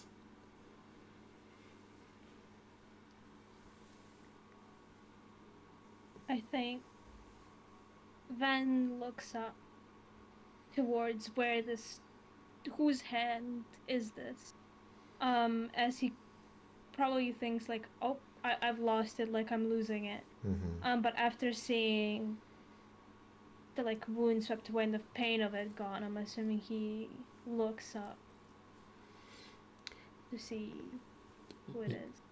You're now realizing as you look up, you're no longer leaning against a tree, but instead you see this dark presence almost completely wrapped over you, balling you, the hand moving over your arm, the other removing stains and bits of soot and hurt, cuts and bruises that you've had. The hands themselves just rubbing down your arms and wiping them away as if they were never there. The pain subsides instantly, and in the embrace of this shadow, which is maybe about 9 feet or so as it's wrapped all the way around you, you just see these white, misty eyes look down, and you sense there is a kindness in those eyes, albeit a otherworldly look, a nightmarish look. There is something almost parental to it, as it's comforting you and rubbing your wounds clean. It just looks at you as you look up at it.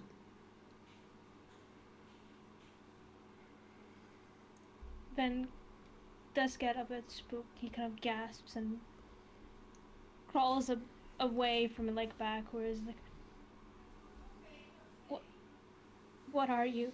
What do you want?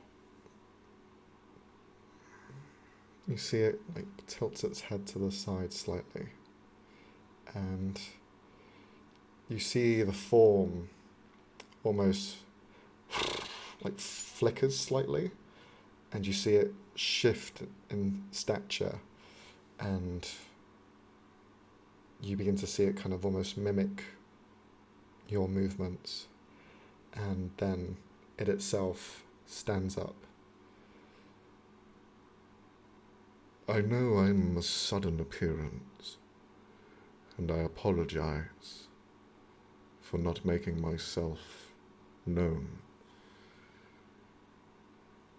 But I see you're hurt, and I want to help you. Are you not going to do what the others did? I've heard that too many times. I know trust is hard for you to gain, but believe me, I am you as much as you are me. I am here for you, Ven. No one else, just you. I'm here to clean your wounds, to stop you from being hurt ever again. You do not deserve it.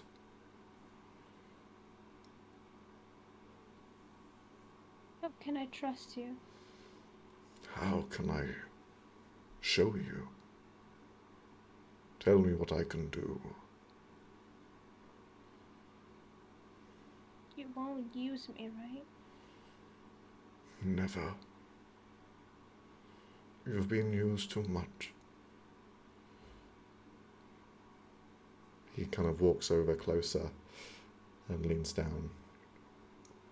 As it does, you see the form shudder back and forth, and you see it become slightly more slender in look. You don't have to worry.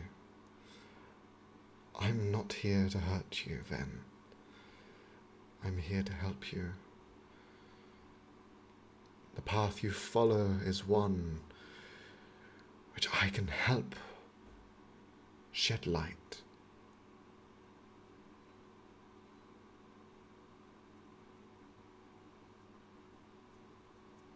What's your name?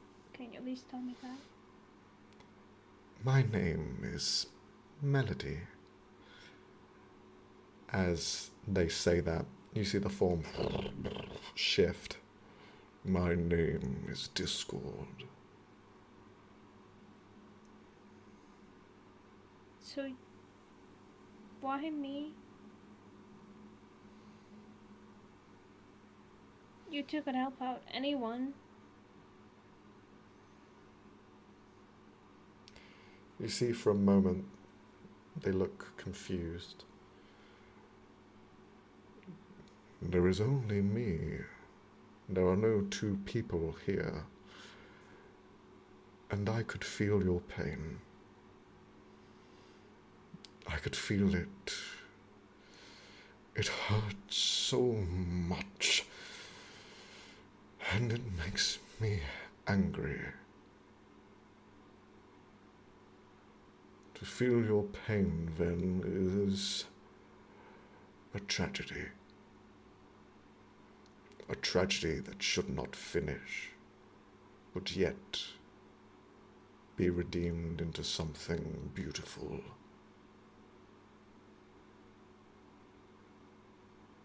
But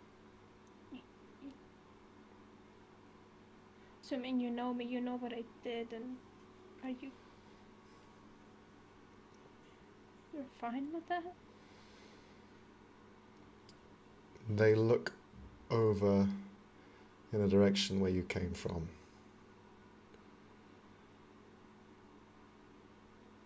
There's nothing wrong with it. There are sick people in this world. The body shifts. There are too many people who will hurt without rhyme or reason. We are not one of them. They shift to you and look you in the eyes. We have purpose. We have goals and ambitions, you and I. And they are much closer than you think.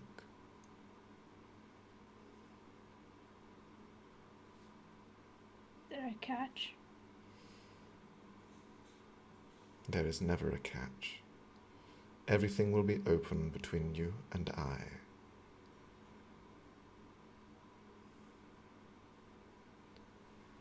Okay, as long as you help me get him back.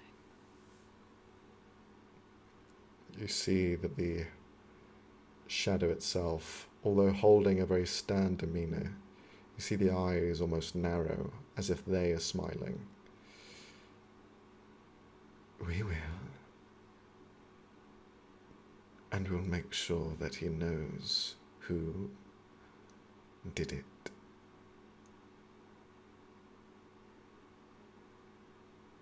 You know? Seer nods. He tears up, and tears just start rolling down his face.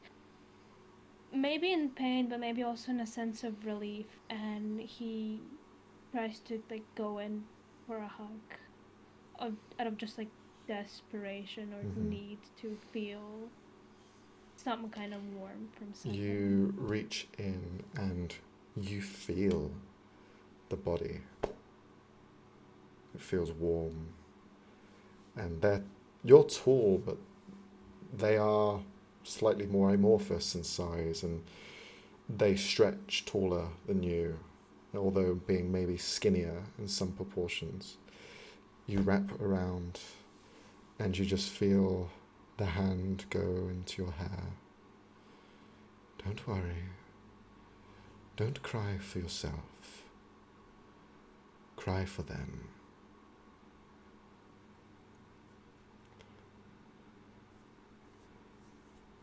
Then looks over back to where he came from. Still crying, but there's a look of anger in his eyes now, as he's still clutching on to the shadow being in front of him. But in that moment, something clicked in him as he looks a bit more determined. As you look with determination, the tear still running down the side of your face, the shadow wipes it away and flicks it to the ground. No more tears. Brave face. Time to get the job done. And you begin to leave and head in a direction more suiting. Is there anything else you'd like to highlight with them? I think that all for now. Okay. The fuck? What the fuck? What the fuck? What the fuck was that? What the fuck? We will move over to Cassie now. Oh no. Any comments, Cassie? Any What the comments? fuck? What the fuck? What's going on? Oh, now I have so many more questions than answers now. Oh boy. Jeez Louise. Okay. Damn. I'm more lost than I was before. What the fuck? Robbie! What you got going on? What you got going on there? I don't know. Uh, What do I have going on? Love you Okay. too, Cassie. shut Love up. you too. So, Cassie, where do we find Thorn? Okay. Where would you like to start off? Good fucking question. I think if I can do this, I would like to be in a memory within a flashback. Sure, yeah, that works. I'm very fun. We're going Inception here, are we? Yeah. A memory So- within a memory within a memory within... more like a dream. More like a dream. Ah. Dream memory sort of Mhm. deal. I think. Ooh, I gotta get in this mindset. It can't be silly anymore. Damn it. Time to be Okay. serious. I'm not time to be serious. Okay. I think she finds herself in a very dimly lit dungeon, almost. There's cages beside her, very dim lit torches, very, very cold atmosphere, echoings of growls or grunts, screams, demands, chains, just pain everywhere. And Thorn, is just laying on the floor of her cell. She has very long hair, about down to her calves, and it is messy and unkempt. She's very dirty. She has loose-fitting cloths on herself and many, many wounds. And she's very, extremely thin, very malnourished, underhydrated. It is clear that she has been mistreated for a very long time. And she's just laying on her floor, basically like playing dead almost, and watching little creatures that scurry across the floor and attempt to get close. And she's just watching them. Yeah, that's her dream right now. She's just in her cell, and she feels barely alive.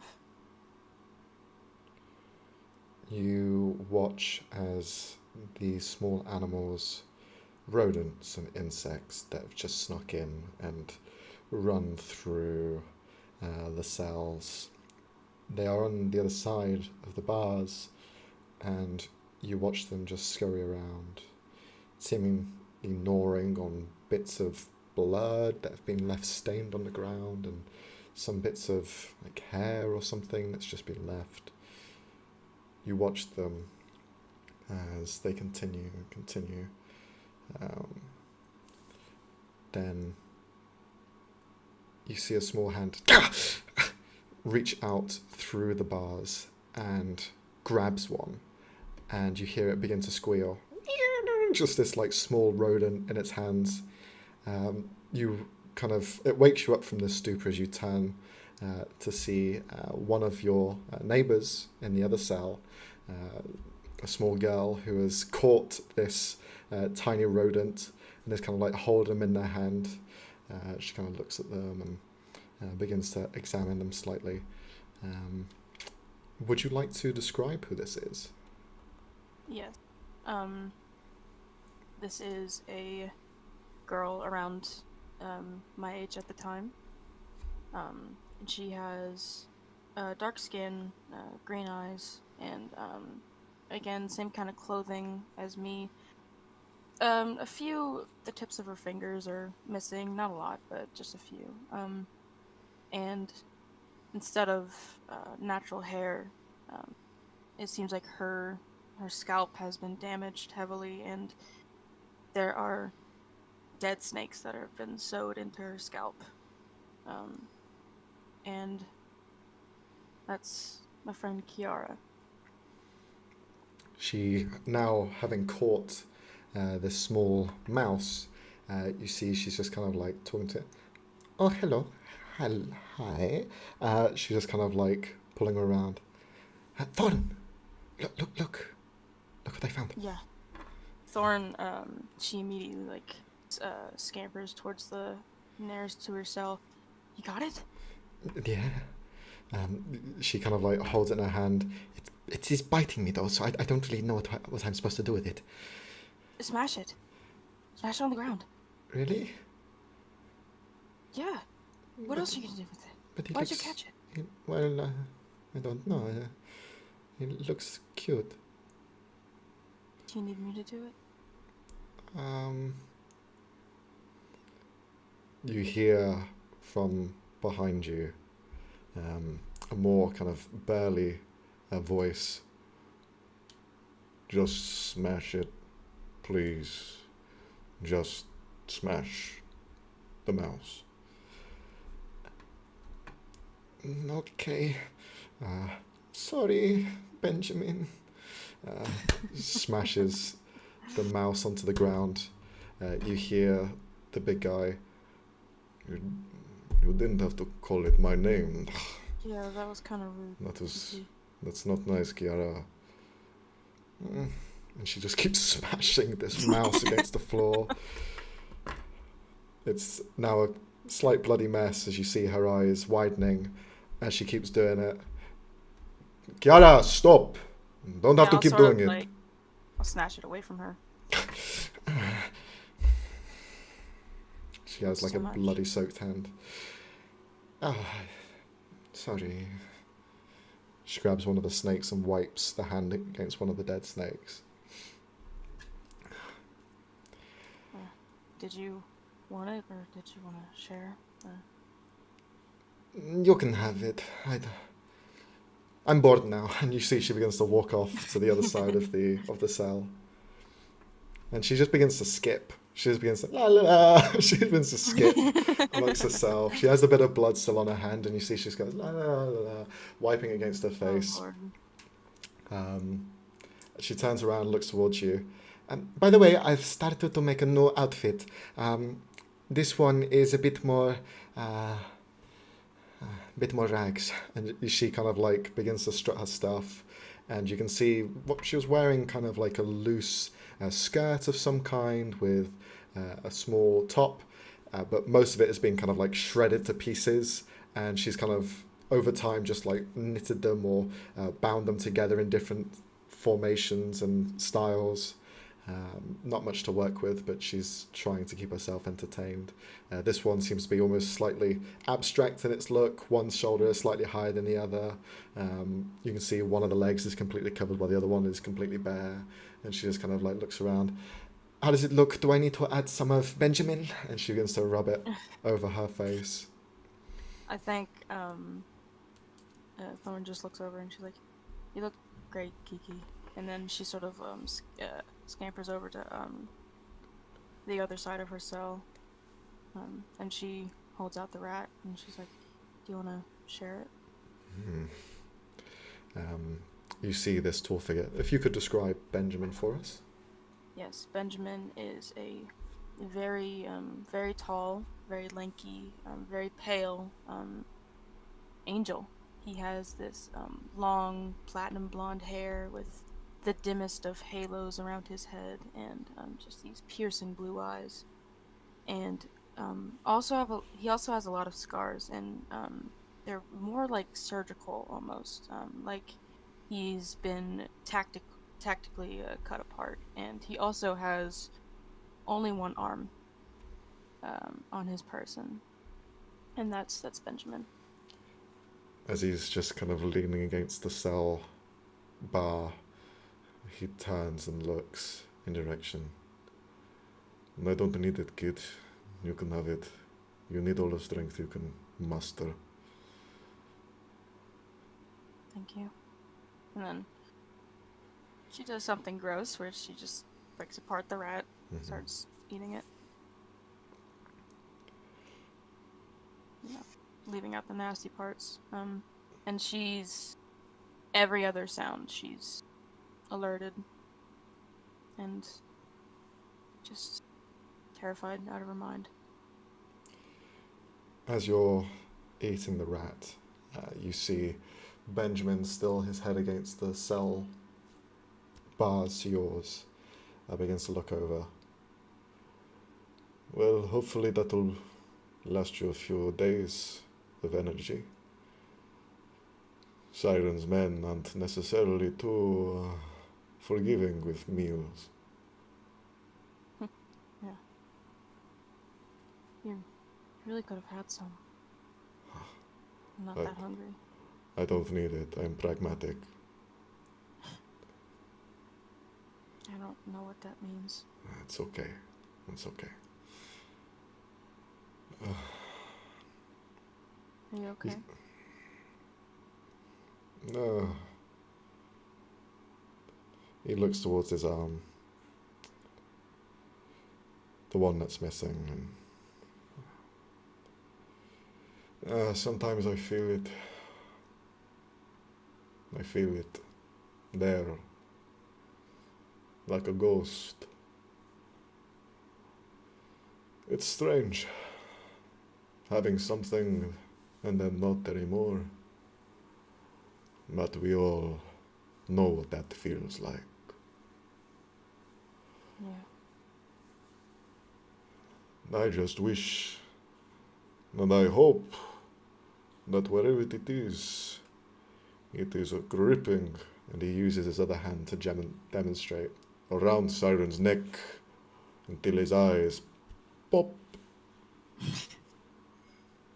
I think she sort of laughs at that. Then she looks at her rat, and she sort of leans up against the bars next to him.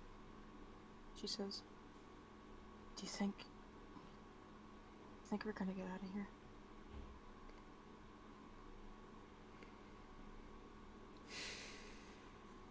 No. I don't think we're ever going to get out of here, Thorn. I have been here for a long time and I've not seen it. I don't believe it. I know you are young, and faith isn't something you would have been taught. Maybe you have. But faith is only something which can be given when there is a spirit. We all have that inside of us. I have one. You have one. Even Kiara has one. Twisted and demented, but she has one. The brighter your spirit, the stronger you are. Faith does not do any of that. My spirit is dwindling, but I can see yours is still strong. There will be a day, Thorn, and I can feel it. Not all of us will get out. All it takes is one. One person. That is a victory. And I know it will be one of you. I know it. She's gonna place her hand on where his stump is, and she's just gonna almost start to cry. Are you gonna die, Benji? Are you gonna die? We all die eventually, Thorn. We all die. but it's how you're remembered afterwards. Legacy is important. And ours, at least yours, won't be one that is looking back on this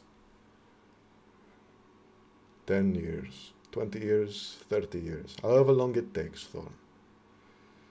Your spirit will still be like fire, and you will still fight, and you will make it out.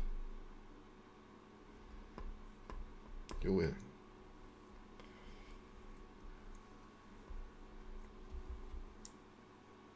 Okay. But I'm not going anywhere without you. Dead or not. It's not fair. Leave.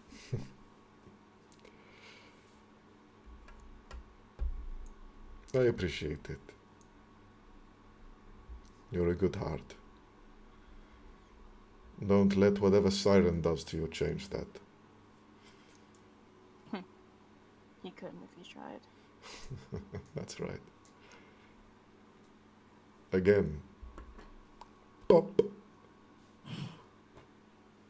He is a little twig. Oh, yeah. That's why he stays so far away.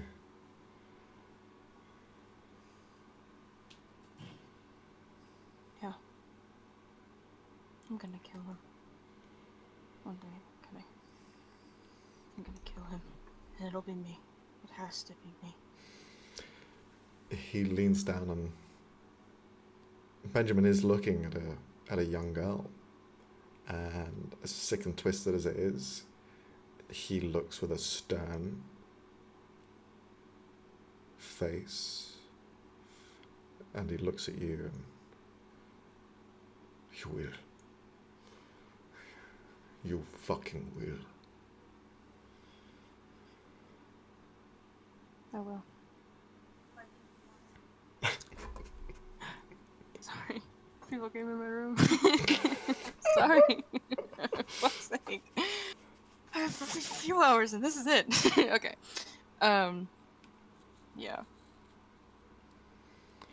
I think she's just got this bloodlust that no kid should have in their eyes. She's angry. You are alerted, as you normally are, when sounds outside of your cells begin to make themselves known. What comes first is the sound of stone and metal scraping against each other down a dark hallway. Then steps. Sounds like several steps. And you see, emerging from the shadows, two individuals wearing fully, almost surgical gear, which shows no skin or details on their body. They're all just grey with a hint of white and beige in areas. But their visor, this kind of wavy material that has holes that they can see through, like a mesh, is completely red. And they look towards the two cells. And these are the people that take you away for experimentations. And you see they look around at the three of you. Benjamin just looks over. Here for round 3. 3 times in one day, huh? Well, come on then. Fucking take me. And you see he begins to stand up, place himself against the bars. Or are you too scared that I will kill you? The two of them don't respond or look in Benjamin's direction, but instead, very formally, very almost militaristic, turn on the heel and move over towards Kiara's cell. You just hear Kiara begin to whimper as she backs up into the corner of the room. The cell door's unlocked. You just hear Benjamin hitting against the bar. You don't touch her, you touch me, and no one else! As he keeps kind of shouting in their direction. But his shouts and demands don't change what they're doing. And they walk over. They grab the small child and take them with them. You see your friend Kiara, with a bit of blood dripped across her face from the mouse she killed, pulled into the darkness, and it's just the two of you left. Hours and hours spent. Benjamin just sat in the same position where he was before, looking at the cell, looking at the hallway, just trying to watch the shadows. His hand gripped around the bar, just watching. He doesn't say anything for these 2-3 hours. Time is hard to guess in this place. You never know what day it is, whether it's morning or dusk or night. But at some point, when you are exhausted and you find yourself falling asleep, you hear the door to the cell close, and you just see Kiara huddled in the corner by herself, holding her arms. And you see she's there's tears that have been wiped away now. The blood that was across her face has been cleaned. But she just sits there, holding her knees and just shaking her head and somewhat smiling. Kiara? What did he do? Oh, he's given me a new friend. And she kind of gestures at another clump of hair that has been ripped out and replaced by more snakes, dead, rotting. More scars against the scalp as she's just there. But you didn't do anything. She just smiles. Don't be scared, don't be sad. It is no friend. And she just begins to kind of hold the snake and begins to rub them slightly, like petting them. I'll hold out my hand to her, just so we can hold hands. Okay. She reaches out and holds your hand, continuing to brush the new snake that's been added.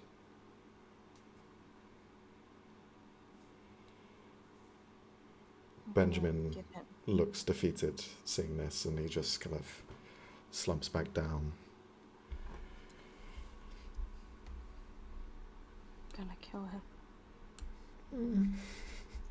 She just kind of nods and doesn't really seem to be there physically, or mentally rather. She's just nodding along. As you're there just holding her hand, you hear that stone and metal again. And now a singular set of footsteps. One by one, walk towards your cell. And these footsteps are easy to recognize, as they're only worn, or at least emitted from one singular person. And you see them step forward, still somewhat obscured by the shadow of the hallway. You only see the edge of their nose, a slight flicker in their eyes as they look around at the 3 cells.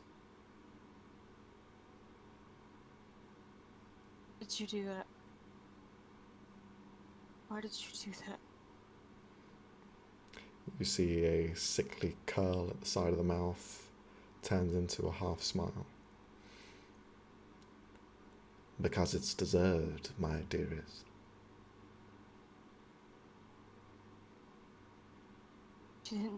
She didn't do anything.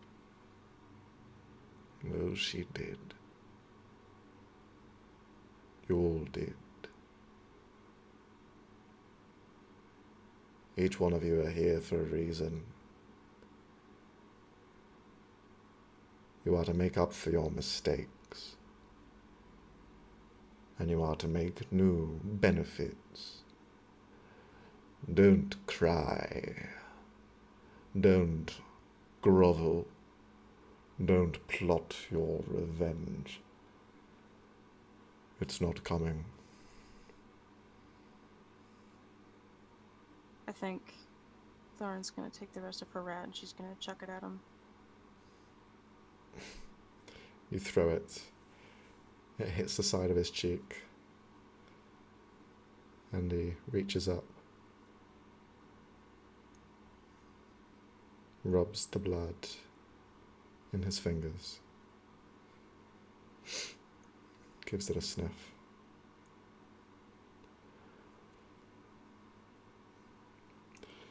Takes a step back from the shadows. Well, it's good to see that you had a bit of company for a while, although you ate them. And they were just like you. A rat trapped inside of a box. And you decided to kill it. Not to keep it as a friend, an ally, but for sustenance. An interesting display into your psyche. And it shows who you truly are. Vermin. You are no different to a rat. Since you partook in some food for this evening, you will no longer be getting any for the next week. Enjoy what you had for that somber moment.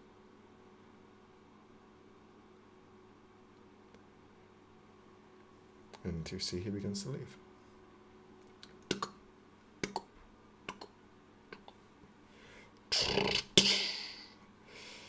As the door closes, you wake up from this dream. And where do we find Thorn? So, Thorn is in a much nicer place. It's a log cabin, and it is dark and snowing outside, but the room she is in is, it's lit. There's warmth in there. She's alone. Her hair is still, it's a bit longer towards her ankles now. She's in a nightgown that does not fit her, but she's wearing bandages all over her body, and her eyes are the same. They are cat-like, and there's a bunch of quilts on her since it is a snowy exterior. But she's not in herself. And that's the important part. Okay. And what do you do during this quiet, somber moment? She looks around the room, and instead of wallowing in pity about the dream, she tries to, very weakly, she tries to get up and walk outside of the room and see where everyone is at. Mm-hmm. Everyone that she knows thus far. As you leave and begin to look around, the first thing you notice is two larger individuals, two greenish skin orcs. You can see the two of them, these very similar looking male figures. Perhaps they are brothers or twins of some kind.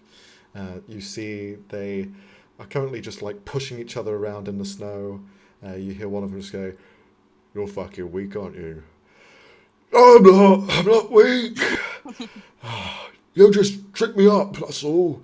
As they begin to kind of tussle in the snow. At one point, as you're kind of looking at that and looking away, you feel this powder of snow just hit the side of you as you have just emerged.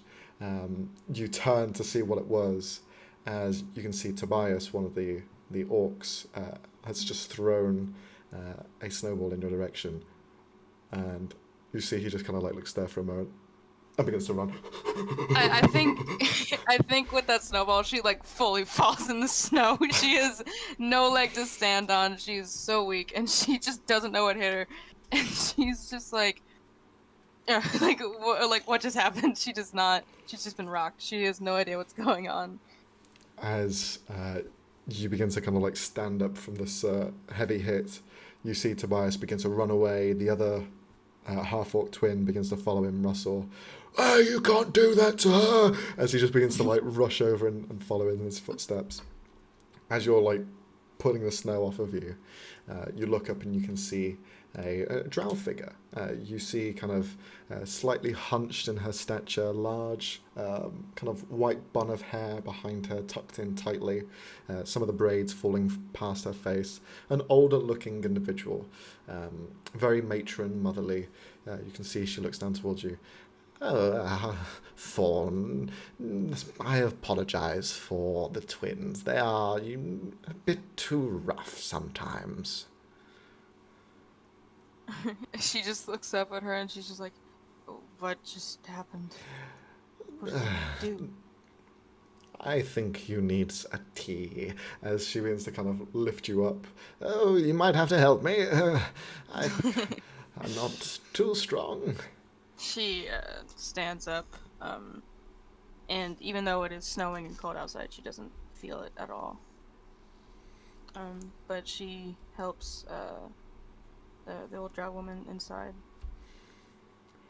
As she kind of walks in, "I hope you're enjoying your stay here thus far.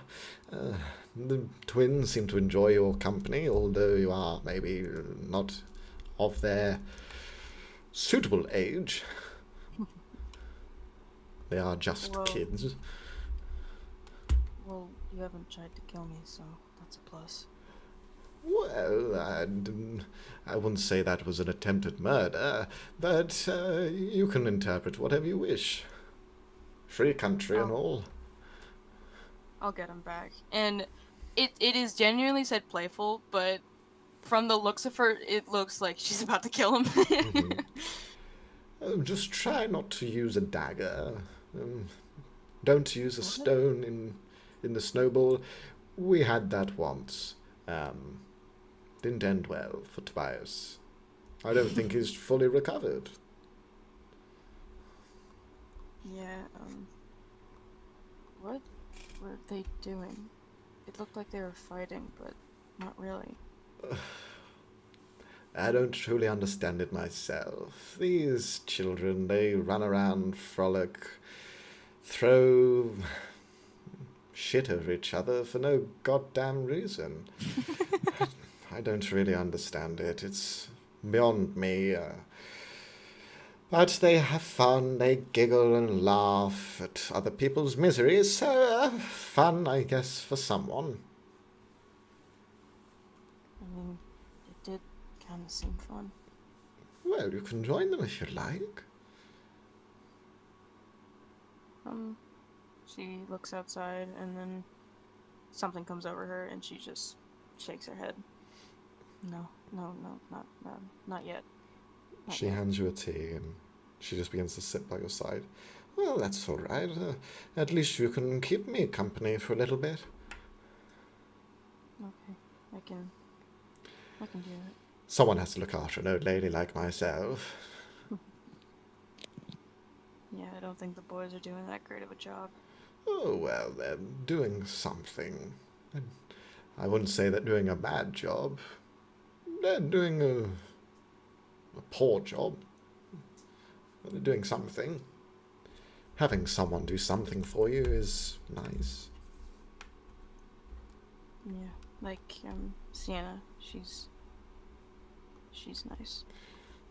Sienna is a lovely person, and she has shown to be a very honourable person as well. Not really my cup of tea. I like to handle some of the more sinister folk personally. That's my jam. But someone who's upright and noble, I guess there's something that can be seen there as a good thing. Sinister, like me. No, you're not sinister. You're different. You're not like everyone else. Is that bad? No, it's unique, darling.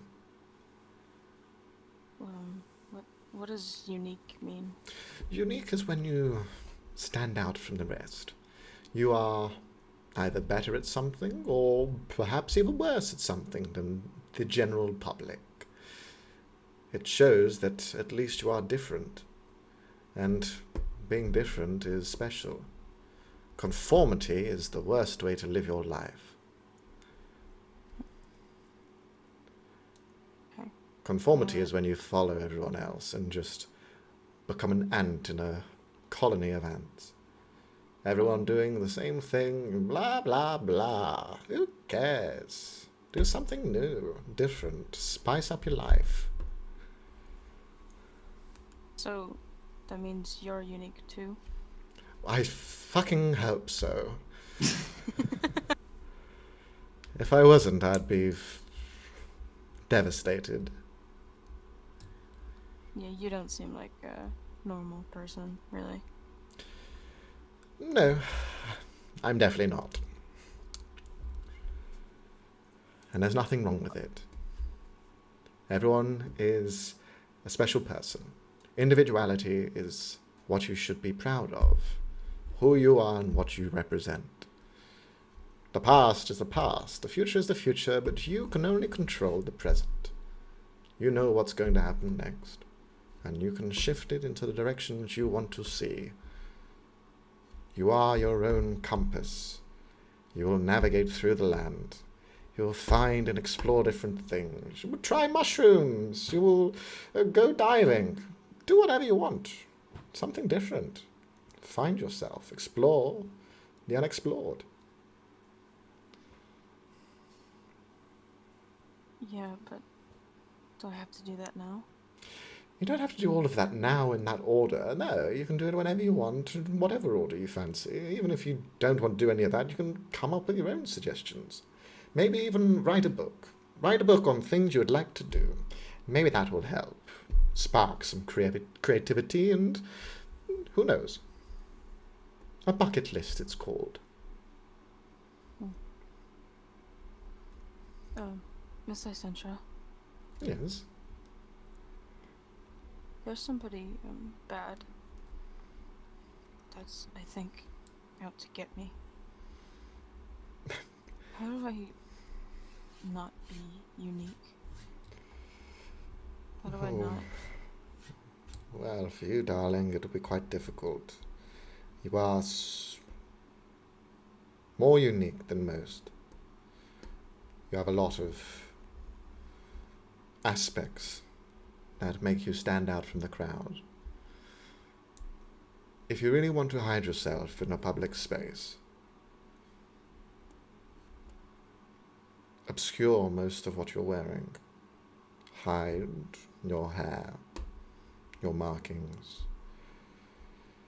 If you really want to be dubious, hide your intentions. The last thing you want to do is to show someone all of your cards. In a game of cards, which represents life, show your hand, and the others will win. But you need to know who to share these cards to. Sienna is your friend. You can show her. I'm your friend. You can show me. I will cheat, but you can show me as well. You need to find people in your life that you can surround yourself with. Because when you do, They will fight tooth and nail. And that is what we call a found family. Family is blood. But sometimes what you find is rarer than blood. So maybe add that to your list of things to do. Find a family? I guess I can do that. You're capable of many things, Thorn.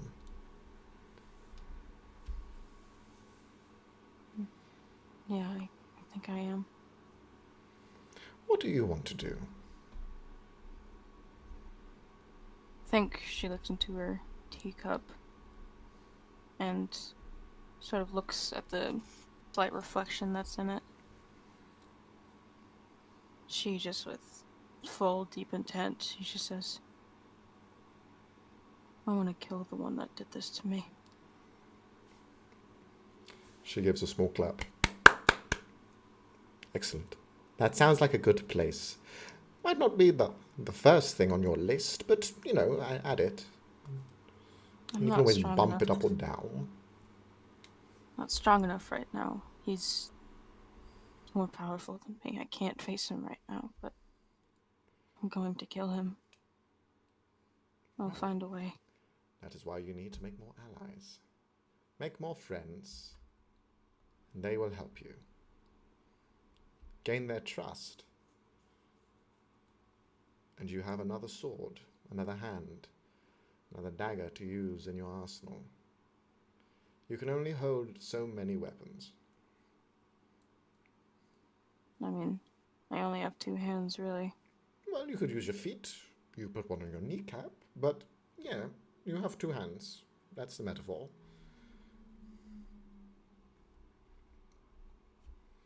Miss Lycentra, Yes.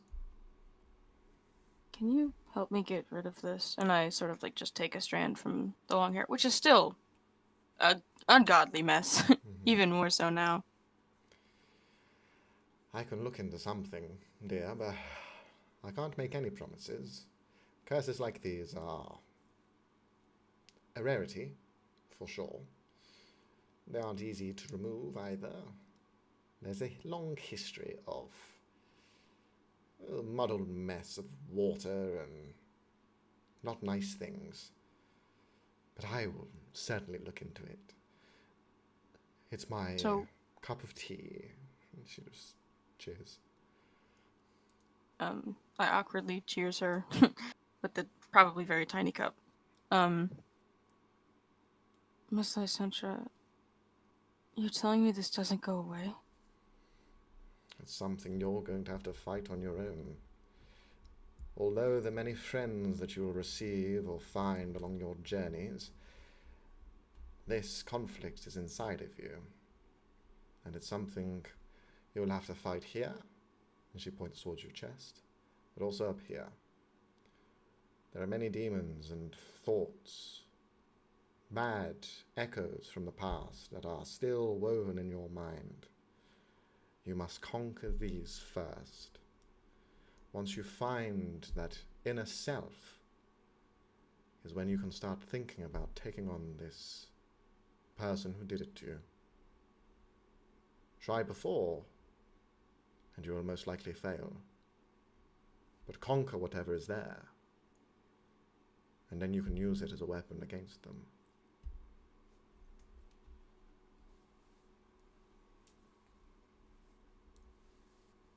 You're, very smart. Well, I've experienced a very long life, darling, and you will as well at some point. I hope so. You're very young, Thorn. You still have a lot ahead of you. Don't think that these last few decades or so are the be-all and end-all of what your memory in this life will be. Your legacy will continue on. And people will remember you.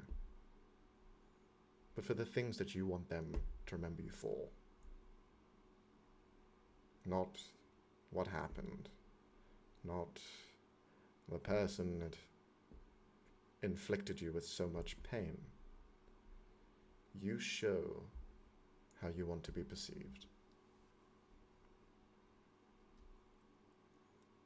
And don't fret, darling. You are strong. Okay. Thank you. No need to thank me. Tea is free. And she just begins to pour another one and hands it towards you. Mm-hmm. You continue to chat back and forth. Mm-hmm. If there's anything else you wish to discuss or highlight. Really? I think I got what I wanted. Okay. Then we'll end it there. So, you have both completed a small fragment of your past, a look back, a retrospective of the journey before you had arrived and started this journey. Yeah, there we go. Robbie, thoughts? Yeah. Thoughts and prayers? Yeah. Fucked up? Yeah, fucked up. So what's his address again? Just for scientific reasons. No other reason whatsoever, Max. Just. In fact, Where's- Cassie, what is your address? You son of a. Mine. This isn't me. This isn't me. No. I said Cassie. I I said know. Cassie. Didn't say you. No, I'm a baby. Well, I mean, like I said, Ben's gonna go on his Vilnark once he finds out about that. That'll be fun. That'll be so much fun. Yay! Ben's gonna Yeah, kill people Ben would probably be intentionally. like, maybe we don't. If he hears about that, he'd be like, "Here's the knife. In fact, here's a bazooka. In fact, here's a tank." Like, In whatever. fact, there's a nuke.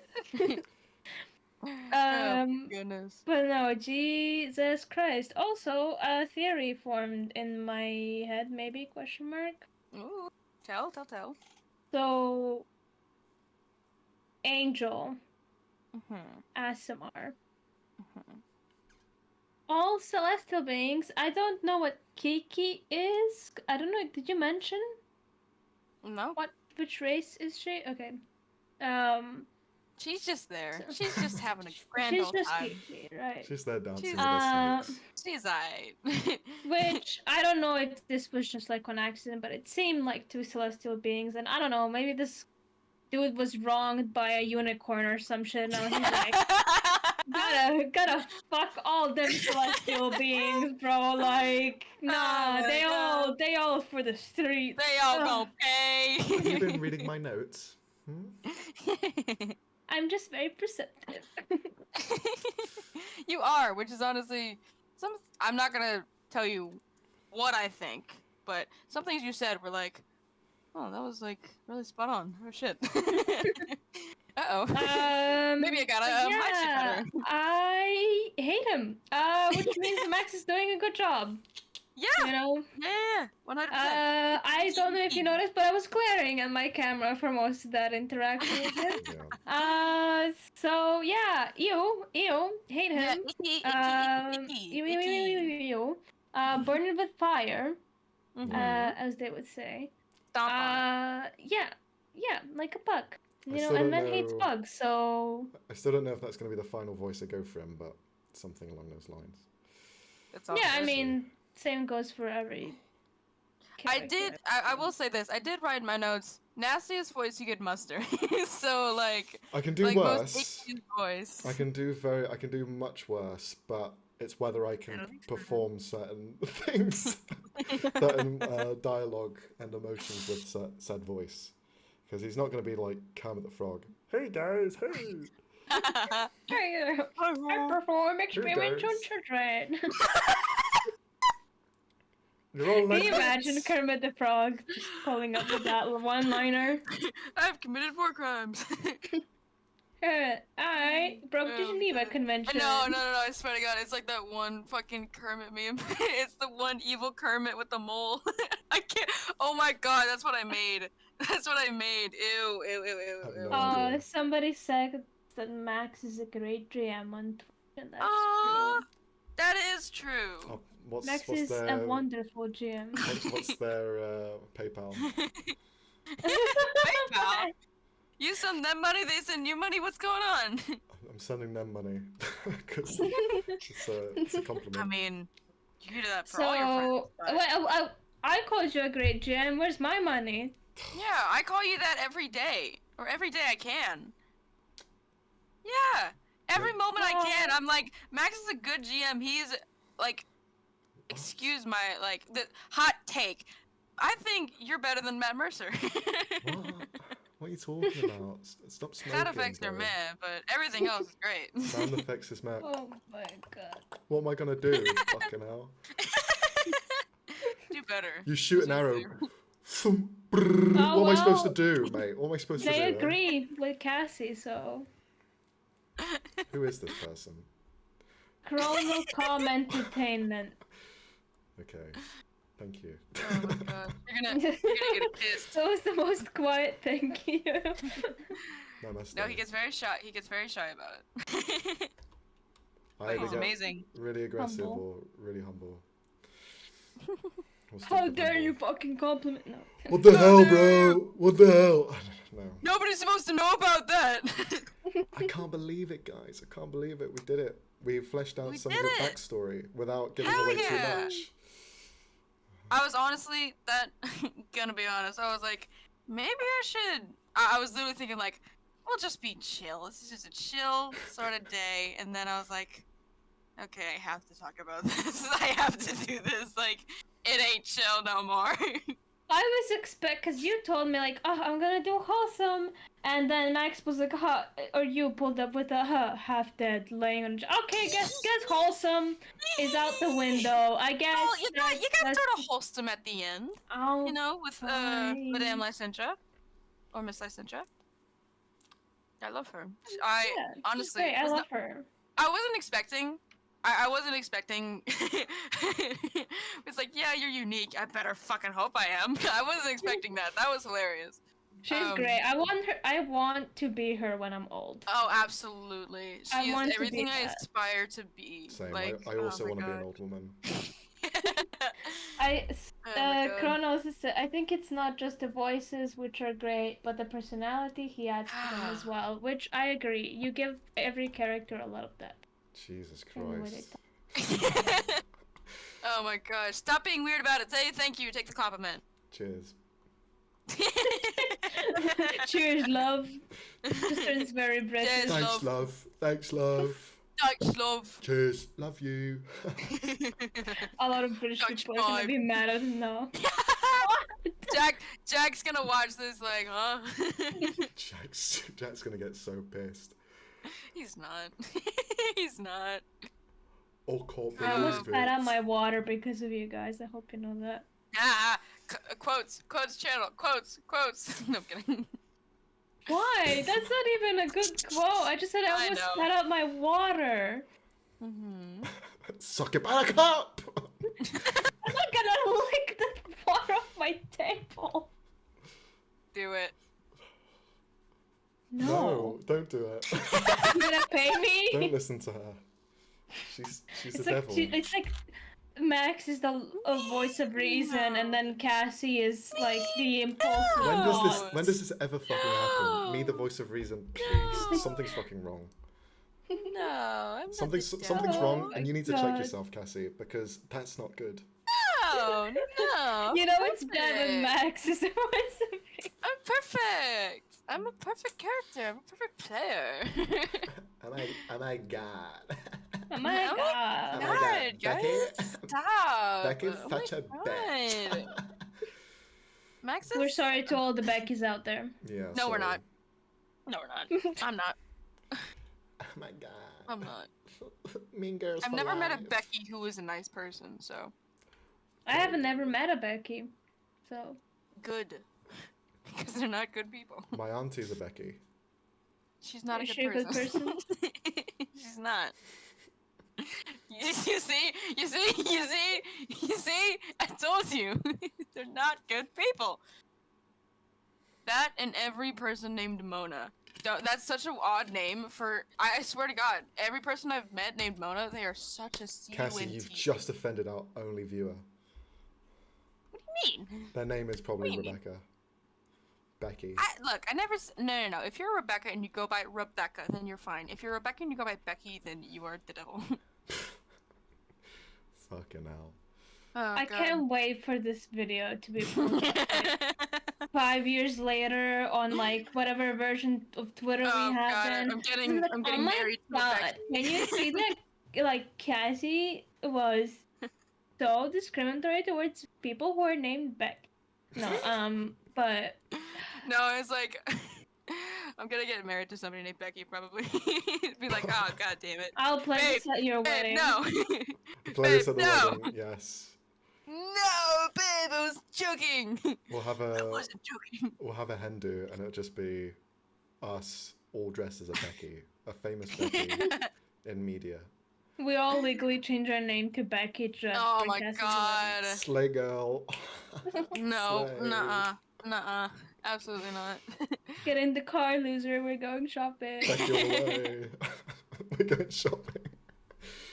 Just rides up Should on we a... end this? Yeah, we Should probably end this? Do should. people need to, do Yeah. people need to watch this? Unless we have any other questions. Do we have any questions? I have a question for you, Max. Like, genuinely. Come on, be serious. So, last session. Okay, y'all. Maybe we should end this. Why did you want to ask? Go ahead. Okay. This is. I know you probably won't be able to answer, and that's Yeah. fine. You mentioned, I think it was last session, the Awoken. Yeah. What the fuck's up with that? Question mark. Well, Yeah, what's up with that? so I mean, if you can't tell me, then by all means, tell me to shut the fuck up and carry on. No, but that's right. like, what's up with that? I thought they were gone, man. I thought we got rid of them. Well, the thing is, the last act. So, for people who don't know, the last campaign Old that we campaign. did, which wasn't streamed, we just did it for ourselves. Lasted for about Mm-hmm. 5 years or so. But in that campaign, a major influence was a group called the Awoken. Their whole shtick was to get rid of the Being gods assholes. and restart the world with their own intentions, with their own mindset, whatever their idea of paradise is. Well, the party got in the way of that, but during that kind of build-up, they sent a message out across the world, basically telling them what their goal was. They told everyone that the gods aren't to be trusted. They are basically, they're not even from the world itself. They are invaders, they are like leeches, and they are destroying the world in which we live in just through their own influence. And they have a power that controls us, and that's not fair. If they want to make a utopia, we should all be on a same level field. And that message, although they themselves were defeated, the message still carries. The message was still sent out there, still racking in people's heads. Now, 20 years have passed, so it's not like the influence is strong and fully there, but there is still talks, and people know the tale of the Awoken, what they represent, what they did, the extremes that they went to get it done, and the people who stopped them. That took place 20 years ago, and the echoes of that are still being heard today. It's more of the boogeyman, basically. If you hear the Awoken, if you hear the name Andrix the Cruel, which was their previous leader, or Vernal Decker, or any of the previous horsemen of this drive, of this goal, Yeah, honestly. people just go, fuck, this means bad shit, we need to snip it in the bud quick. So when they were mentioned, and that's Jack's sister's character, Thodane's character's sister, Thodane's sister. Yeah, Jack's sister is also playing one of Yeah, those. yeah, She's yeah, coming yeah, you know. later. She's going to be added in later as a guest character. But as I was getting, that influence there, don't know what specifically happened. It hasn't been said to the group, but because it was said that she had influences with the Awoken, that already springs bell alarms in the people's minds, as well as a holy city such as Trasvilar that is the epitome of deities and gods, and the And closest it was the nexus last place point. that was attacked, wasn't It it? was, yeah. Yeah. And in- also, I mean, it's I only asked. been. I mean, That's why only. we're It's there. been 20 years. People who have worked with the Awoken could still very much be alive and trying to Absolutely. carry out their fucked up plans, or at Mhm. least a bit of it, or want to get But revenge. they were chill. They were chill when we saw them. The people who were, whatever. I mean, maybe there was some you guys didn't meet. I don't fucking know. Maybe they were Or lying to us. later. I I don't don't know. know. Well, I a don't lot know. of the horsemen were defeated or turned and saw the bad. So most of them were gone and hunted down, and there are still people out there that try and hunt them down, make sure that there's no one there, no more cells and sleeper cells, basically, that are ready to sprout out again. But this I think they're is called the cherry pigtails, maybe. I don't know. Tributaries, maybe, someone. Probably not. They probably don't care anymore. But this act happened like thousands of years ago in the first beginning of this era. So this influence is just a permanent thing because it's a true fact that the gods are not from this world, and thus they are essentially hurting it if they were to step foot on it. So that's why it's still a very prevalent thing to happen. And that's why gods are boo. That's why Boo gods are gods. yay! Pro gods! No, boo. Boo gods. Also, when you think about it, Ven was alive. Mm-hmm. I mean, Yeah. He 20 was- Yeah, I years. was gonna ask. he like, was 2 or 3 years old when that was happening. Mm-hmm. So he probably doesn't remember it, but he was alive One of the Yeah. major the whole shtick. one of the major things that happened Yeah. from that was the Love. message was sent out across the world.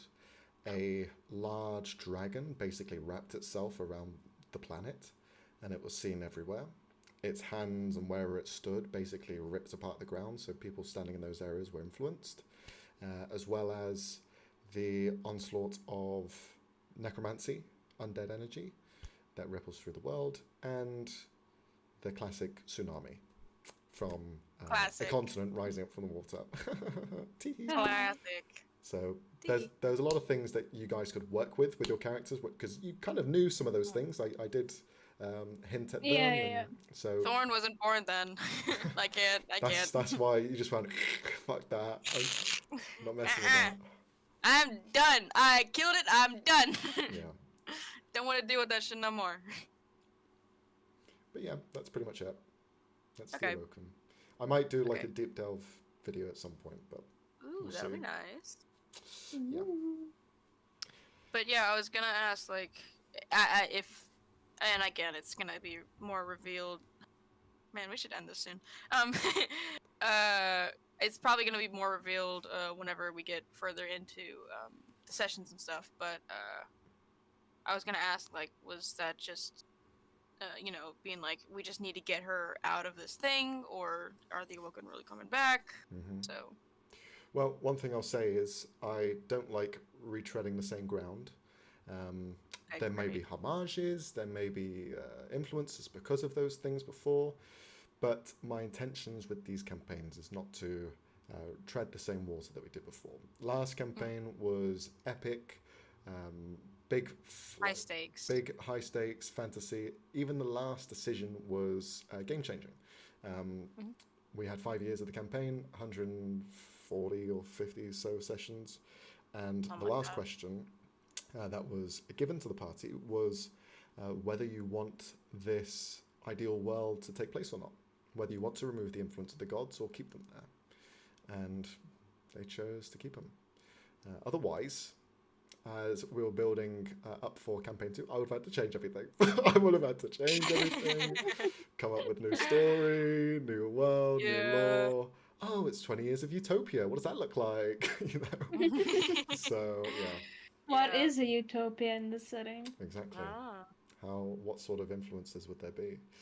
But Also, yeah. it kind of, I was kind of like, I was playing a cleric, so I had to be for the gods. But if I wasn't, I'd be like, nope, get him out of here. But it would have been a lot of work on Max's part, so I probably wouldn't have agreed anyways. But I think the way that it looks is the gods, they are helpful. They did build everything. You are their children to some regard. So there is something there. literally, But But yeah, there is an argument for both, and that's why the Awoken had so much traction, and the ideas are still being spread to today. But yeah, that was last campaign, bleeding into this campaign. But that was It's all over. yeah, it's all over Yeah. now. Game Hopefully. over. Game over. GG. Because whenever you mentioned them, I was like, oh fuck. Like, are we doing this again? We can't. He said he wouldn't.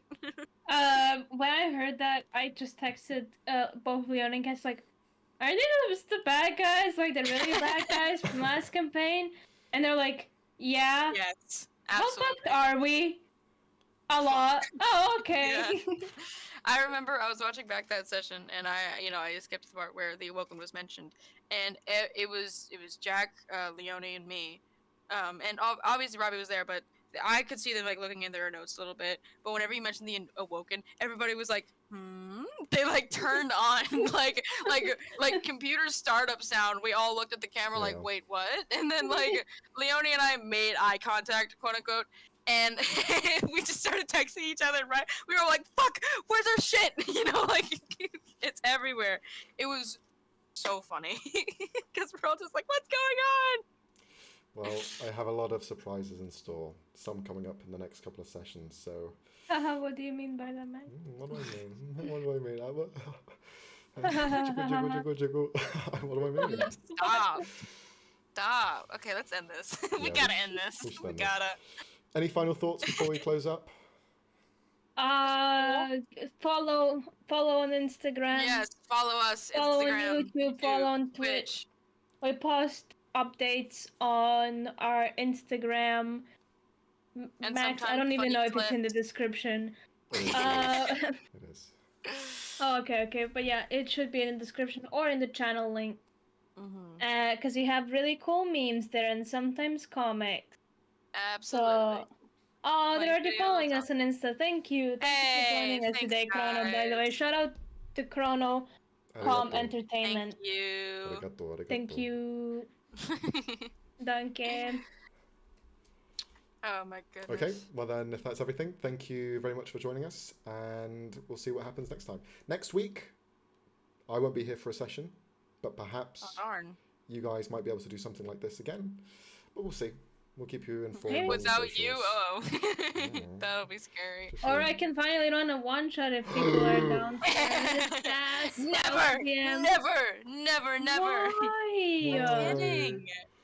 Kidding. It was a joke. Can't have fun here. You know I'm game for it, Robbie. I haven't been a player in Aren't you fucking not forever. there?